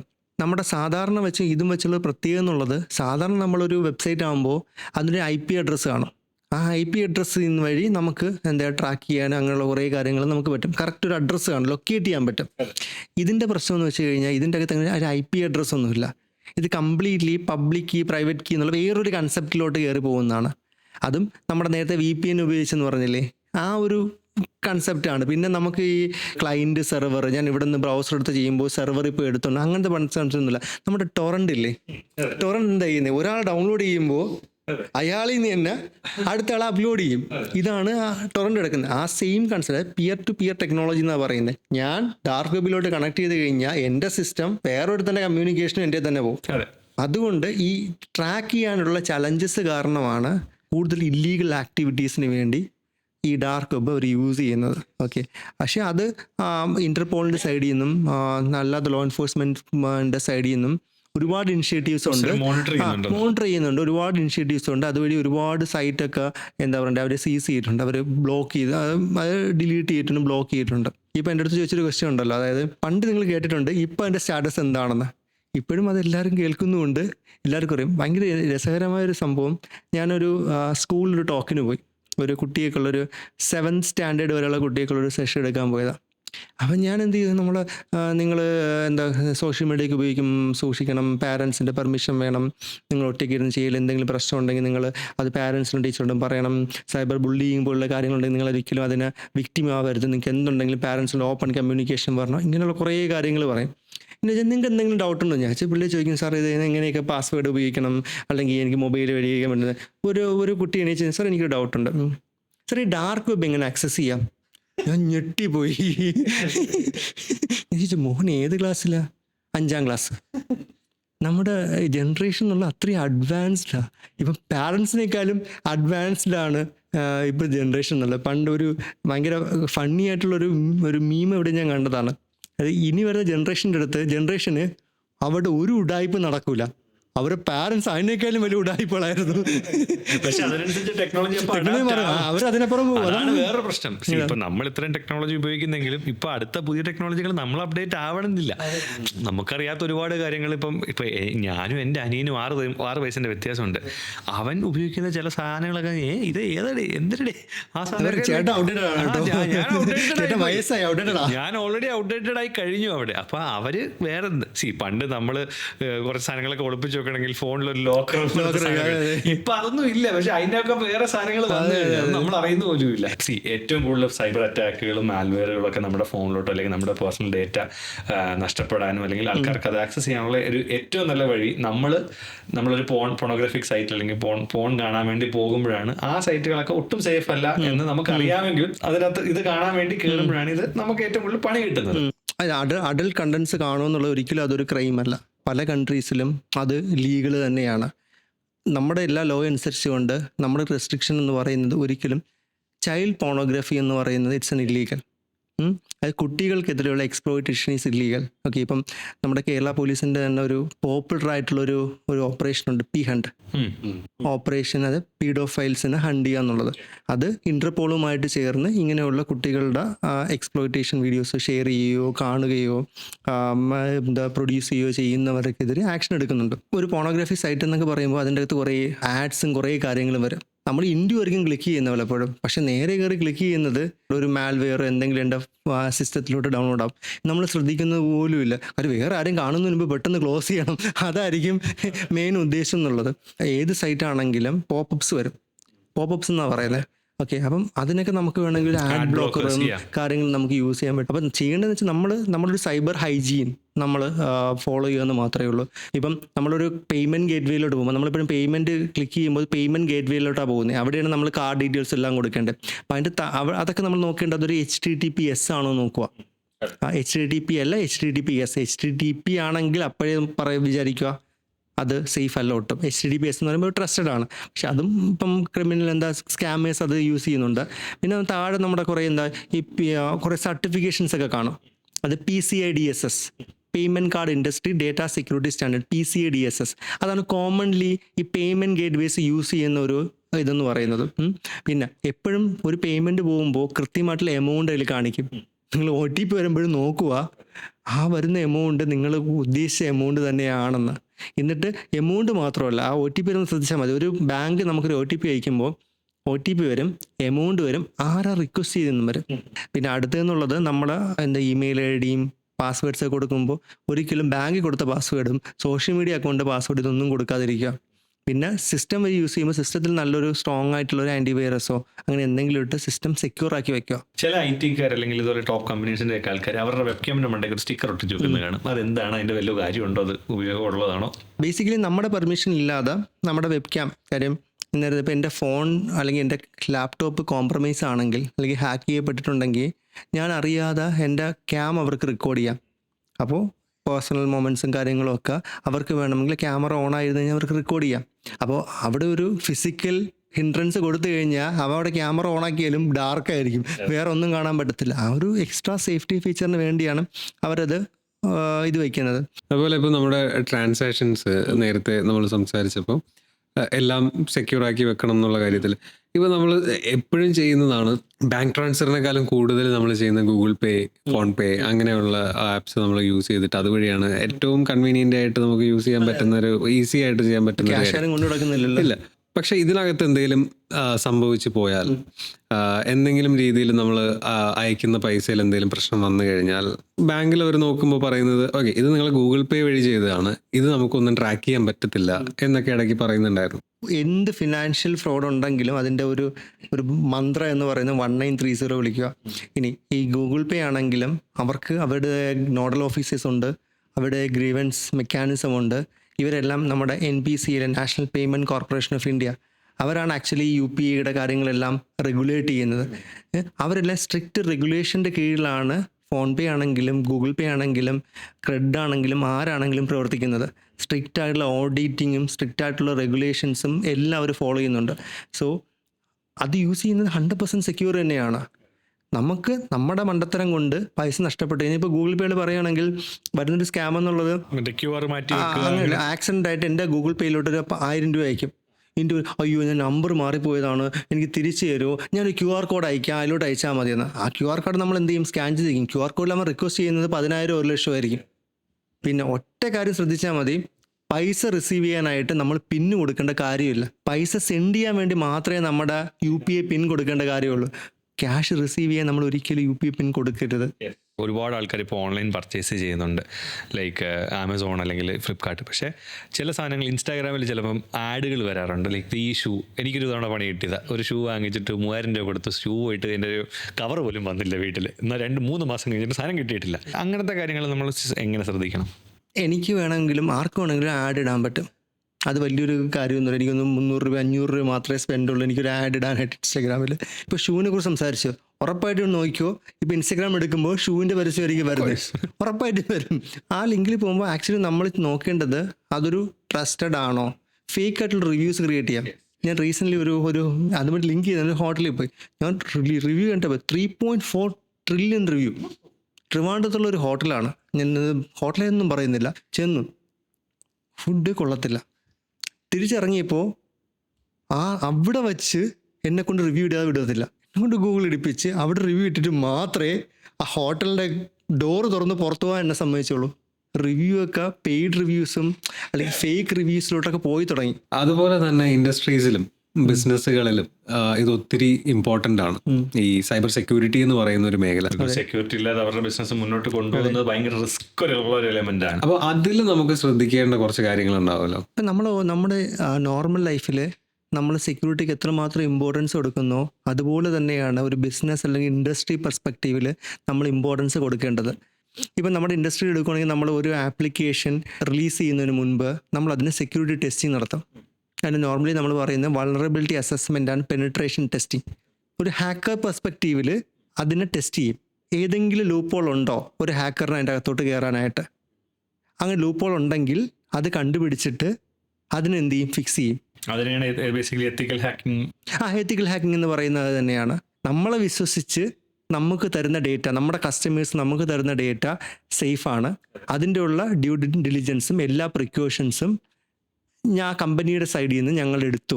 അത് അറ്റ്മോസ്റ്റ് ഇമ്പോർട്ടൻ്റ് ആണ്. കാര്യം ഒരു കമ്പനി ഹാക്ക് ചെയ്യപ്പെട്ടു എന്ന് വന്നു കഴിഞ്ഞാൽ അതിനവർക്ക് ഭയങ്കരമായിട്ടൊരു നെഗറ്റീവ് ഫീഡ്ബാക്ക് ഉണ്ടാവും, റെപ്യൂട്ടേഷനെ ബാധിക്കും, ഫൈനാൻഷ്യൽ ലോസ് ഉണ്ടാവും, കസ്റ്റമർ ലോസ് ഉണ്ടാവും, അങ്ങനെ കുറേ കാര്യങ്ങൾ അതിൻ്റെ ആഫ്റ്റർ എഫക്ട്സ് ആയിട്ടുണ്ടാവും. ഇങ്ങനൊരു ബിസിനസ്സിന് ഏറ്റവും കൂടുതൽ സെക്യൂരിറ്റി വേണ്ട ഒരു സമയത്ത് ഈ ഒരു സൈബർ സെക്യൂരിറ്റി ഒരു ഫീൽഡിൽ കരിയർ ഗ്രോത്തിനുള്ളൊരു നല്ല ഓപ്ഷൻ ഇല്ലേ? ഇപ്പം ഏതൊരു ബിസിനസ് എടുത്താലും അത് ഒരു ഡിജിറ്റൽ പ്രസൻസ് ഇപ്പോൾ ഉണ്ട്. അപ്പോൾ അതിൻ്റെ security is utmost important. Okay, അപ്പോൾ സൈബർ സെക്യൂരിറ്റി പ്രൊഫഷണൽസിനുള്ള ഡിമാൻഡ് എന്നുള്ളത് ഭയങ്കര കൂടുതലാണ്. അത് ഇന്ത്യ മാത്രമല്ല, ലോകം മുഴുവൻ സൈബർ സെക്യൂരിറ്റി പ്രൊഫഷണൽസാണ് വൺ ഓഫ് ദ നിഷ് സ്കില്ലാണ്. ആ ഒരു ഏരിയ എന്നുള്ളത് എപ്പോഴും ഡിമാൻഡ് ഒരു കാര്യം. ഏത് ടെക്നോളജി മാറി വന്നാലും, ഇപ്പോൾ AI വന്നാൽ പോലും അതിന് സെക്യൂരിറ്റി വേണം. പല കൺട്രീസിലും ഷോർട്ടേജ് ഓഫ് ടാലൻ്റ് ആണ്. സൈബർ സെക്യൂരിറ്റി റൈറ്റ് സ്കിൽ സെറ്റുള്ള സൈബർ സെക്യൂരിറ്റി പ്രൊഫഷണൽസിൻ്റെ അവൈലബിലിറ്റി കുറവാണ്. ഇതിപ്പോൾ ഒരാൾക്ക് ഇപ്പോൾ ഇത് പഠിക്കാനാണെങ്കിൽ ഏത് കോളേജ് ഏതാണ് നല്ലൊരു കോഴ്സ് അതൊന്ന് റെക്കമെൻഡ് ചെയ്യാമോ? പല കോളേജസിലും ഇപ്പം നമ്മുടെ BTechൻ്റെ ഒക്കെ പാർട്ടായിട്ട് ഇപ്പം കേരള ടെക്നോളജിക്കൽ യൂണിവേഴ്സിറ്റി എടുക്കുകയാണെങ്കിൽ പോലും അവർക്ക് BTech സൈബർ സെക്യൂരിറ്റി എന്നുള്ള പുതിയ സ്ട്രീമുണ്ട്. പണ്ട് നമ്മൾ BTech computer science, BTech IT എന്ന് മാത്രമേ ഉള്ളൂ. ഇപ്പം BTech computer science specialisation in cyber security, specialisation in artificial intelligence, അങ്ങനെ കുറേ സ്ട്രീംസ് ഉണ്ട്. അങ്ങനെയുള്ള കോഴ്സുകൾ ചൂസ് ചെയ്യാം. പക്ഷേ ഇൻഡസ്ട്രി പെർസ്പെക്റ്റീവ് വരുമ്പോൾ എപ്പോഴും നോക്കുന്നത് അവരുടെ സ്കിൽ സെറ്റാണ്. ഇപ്പോൾ ഇൻ്റർനെറ്റിൽ ഒരുപാട് റിസോഴ്സസ് അവൈലബിൾ ആണ്. ഇപ്പോൾ യൂട്യൂബിൽ തന്നെ ഒരുപാട് വീഡിയോസ് ഉണ്ട്, അത് കണ്ടു പഠിക്കാവുന്നതേ ഉള്ളൂ. പിന്നെ ഉള്ളത് ഒരുപാട് ട്രെയിനിങ് കോഴ്സുകളും നമ്മുടെ ഒരുപാട് സർട്ടിഫിക്കേഷൻ കോഴ്സുകളും ഒക്കെ അവൈലബിൾ ആണ്. അത് ബേസിക് തൊട്ട് ഈ ഒരു എത്തിക്കൽ ഹാക്കിംഗ് അല്ലെങ്കിൽ ഒരു പെനട്രേഷൻ ടെസ്റ്റിംഗ് പഠിക്കാനായിട്ടുള്ള ഇൻ്റർനെറ്റ് റിസോഴ്സ് ഭയങ്കര ചീപ്പാണ്, നല്ല രീതിയിൽ അവൈലബിളുമാണ്. സോ അങ്ങനെയുള്ള റിസോഴ്സസ് അവർക്ക് റെഫർ ചെയ്ത് അവർക്ക് പഠിക്കാൻ പറ്റും. പക്ഷേ എപ്പോഴും ഇതിലുള്ളൊരു ഇമ്പോർട്ടൻറ്റ് ഫാക്ടർ എന്നുള്ളത് അവരുടെ ഇൻട്രസ്റ്റ് ആണ്. കാര്യം ഇതൊരു നോർമൽ ഡെവലപ്മെൻറ്റ് ജോബ് കണക്കല്ല. കുറേ ദിവസങ്ങൾ ഇരുന്നാലായിരിക്കും എനിക്ക് ഒരു ലൂപ്പ് ഹോൾ കിട്ടുന്നത് അതിൻ്റെ അകത്തോട്ട് കയറാനായിട്ട്. കുറേ എൻ്റെ അത്രയും എഫർട്ട് എടുത്ത് ഞാൻ ഔട്ട് ഓഫ് ദ ബോക്സ് ചിന്തിച്ചാൽ മാത്രമേ ചിലപ്പോൾ എനിക്ക് ആ ആപ്ലിക്കേഷൻ്റെ ഇഷ്യൂ കണ്ടുപിടിക്കാൻ പറ്റത്തുള്ളൂ. അങ്ങനെ കണ്ടുപിടിച്ചാൽ മാത്രമേ എനിക്ക് ഉറപ്പ് വരുത്താൻ പറ്റൂ ഇതൊക്കെ ഞാനിപ്പം ചെയ്തു, ഇത് വേറൊരാൾക്കും ഇങ്ങനെ ചെയ്യാം, സോ ഇത് ഫിക്സ് ചെയ്യണമെന്നുള്ള രീതിയിൽ. അങ്ങനെയുള്ള നമ്മുടെ ഈ റിസോഴ്സസും ഈ അവൈലബിൾ ട്രെയിനിങ്ങുകളും ഒക്കെ ഉണ്ട്. അതെല്ലാം വെച്ച് അവർക്ക് അവരുടെ സ്കില്ല് ബിൽഡ് ചെയ്യാൻ പറ്റും. പിന്നെ അടുത്തത് ബഗ് ബൗണ്ടി പ്രോഗ്രാംസ് എന്നുള്ളൊരു പ്രോഗ്രാമുണ്ട്. അതായത് നമ്മുടെ പല കമ്പനീസ്, ഇപ്പം ഫോർ എക്സാമ്പിൾ ആപ്പിൾ ആണെങ്കിലും ഫേസ്ബുക്ക് ആണെങ്കിലും മൈക്രോസോഫ്റ്റ്, ഇവരെല്ലാം അവർ പുറത്തുള്ള ആൾക്കാരെ ഇൻവൈറ്റ് ചെയ്യുന്നുണ്ട് ഫ്രീ ആയിട്ട്. നമുക്ക് അവർ പറയുന്ന സൈറ്റ്സിൽ നമുക്ക് ടെസ്റ്റ് ചെയ്തിട്ട് എന്തെങ്കിലും ഇഷ്യൂ നമ്മൾ ഐഡൻറ്റിഫൈ ചെയ്ത് കഴിഞ്ഞാൽ അവർക്ക് നമ്മൾ റിപ്പോർട്ട് ചെയ്തിട്ട് അവർ എന്തെങ്കിലും അത് സിഗ്നിഫിക്കൻ്റ് ആണെന്ന് തോന്നിക്കഴിഞ്ഞാൽ നമുക്ക് എന്ത് ചെയ്യും, നമുക്ക് അതനുസരിച്ചുള്ള എമൗണ്ട് തരും. അപ്പം നമുക്ക് നമ്മുടെ സ്കില്ല് കൂട്ടുകയും ചെയ്യാം, പിന്നെ ഞാൻ ചെയ്യുന്നതിനുള്ള ഒരു റിവാർഡ് അല്ലെങ്കിൽ റെക്കഗ്നിഷൻ ആപ്പിൾ ചെയ്യുന്നുണ്ട്. അതായത് ആപ്പിളൊക്കെ സ്ഥിരം കൊടുക്കും. നമ്മൾ ന്യൂസിൽ 1 മില്യൺ, അത് ആപ്പിൾ ഇപ്പം റിലീസ് ചെയ്യുന്ന അവരുടെ ആർട്ടിഫിഷ്യൽ ഇൻ്റലിജൻസ് സിസ്റ്റം ഹാക്ക് ചെയ്യാൻ പറ്റിയാൽ നിങ്ങൾക്ക് $1 മില്യൺ തരും. അവർക്ക് ഉറപ്പ് വരുത്തേണ്ടത്, അവർക്ക് 1 മില്യൺ കൊടുത്താലും ഓക്കെ, പക്ഷെ അവർക്ക് ഉറപ്പ് വരുത്തേണ്ടത് വേറെ ആരും അതിനെ കയറി ഹാക്ക് ചെയ്യരുത്. കാര്യം ആർട്ടിഫിഷ്യൽ ഇൻ്റലിജൻസ് എപ്പോഴും ഡേറ്റ എടുത്ത് ട്രെയിൻ ചെയ്ത് വരുന്നതല്ലേ. ഒരു ഫ്യൂച്ചറിസ്റ്റിക് വിഷനോട് അവർ സ്റ്റാർട്ട് ചെയ്ത ആപ്പിൾ ഇൻ്റലിജൻസ് ഹാക്ക് ചെയ്യപ്പെട്ട് കഴിഞ്ഞാൽ അവർക്ക് തന്നെ ഒരു നെഗറ്റീവ് ഫീഡ്ബാക്കാണ് അവർ. പക്ഷെ അവരും ഇന്ത്യയിൽ അത്രയും ടെസ്റ്റ് ചെയ്തിട്ടാണ് ഇത് പബ്ലിക്കിന് ലൈവ് ആക്കുന്നത്. ഇനിയും എന്തെങ്കിലും ഉണ്ടെങ്കിൽ അത് യൂസേഴ്സിനെ നെഗറ്റീവ്ലി ബാധിക്കുന്നതിന് മുൻപ് ആരെങ്കിലും റിപ്പോർട്ട് ചെയ്യുവാൻ വേണ്ടിയാണ് അങ്ങനെ ഒരു ഇനിഷ്യേറ്റീവ് അവർ കൊണ്ടുവന്നത്. ബഗ് ബൗണ്ടി പ്രോഗ്രാംസ് ഓൾമോസ്റ്റ് എല്ലാ മേജർ പ്രോഡക്ട്സ് കമ്പനീസും അവർ എൻകറേജ് ചെയ്യുന്നുണ്ട്. റീസൺ അവരുടെ കസ്റ്റമേഴ്സിൻ്റെ സേഫ്റ്റി. കേരളത്തിൽ വെച്ച് പറയുകയാണെങ്കിൽ ഇതുപോലെ പഠിക്കാൻ പറ്റുന്ന സ്ഥാപനങ്ങൾ ഇപ്പോൾ ട്രിവാൻഡ്രത്താണെങ്കിൽ ഏതൊക്കെ ഉണ്ടാവും? നമ്മുടെ കേരള ഗവൺമെൻറ് കീഴിലുള്ള അസാപ്പ്, പിന്നെ ICT അക്കാഡമി, അവരൊക്കെ ഇതുപോലുള്ള കോഴ്സസ് പ്രൊവൈഡ് ചെയ്യുന്നുണ്ട്. സൈബർ സെക്യൂരിറ്റിയെ പറ്റി നമ്മൾ ഒരുപാട് കാര്യങ്ങൾ നമുക്ക് പഠിക്കാൻ പറ്റി, ഒരുപാട് കാര്യങ്ങൾ നമുക്ക് മനസ്സിലാക്കാൻ പറ്റി. അപ്പം നമ്മളോട് ഇത്രയും നേരം ടൈം സ്പെൻഡ് ചെയ്താൽ thank you so much. Thank you.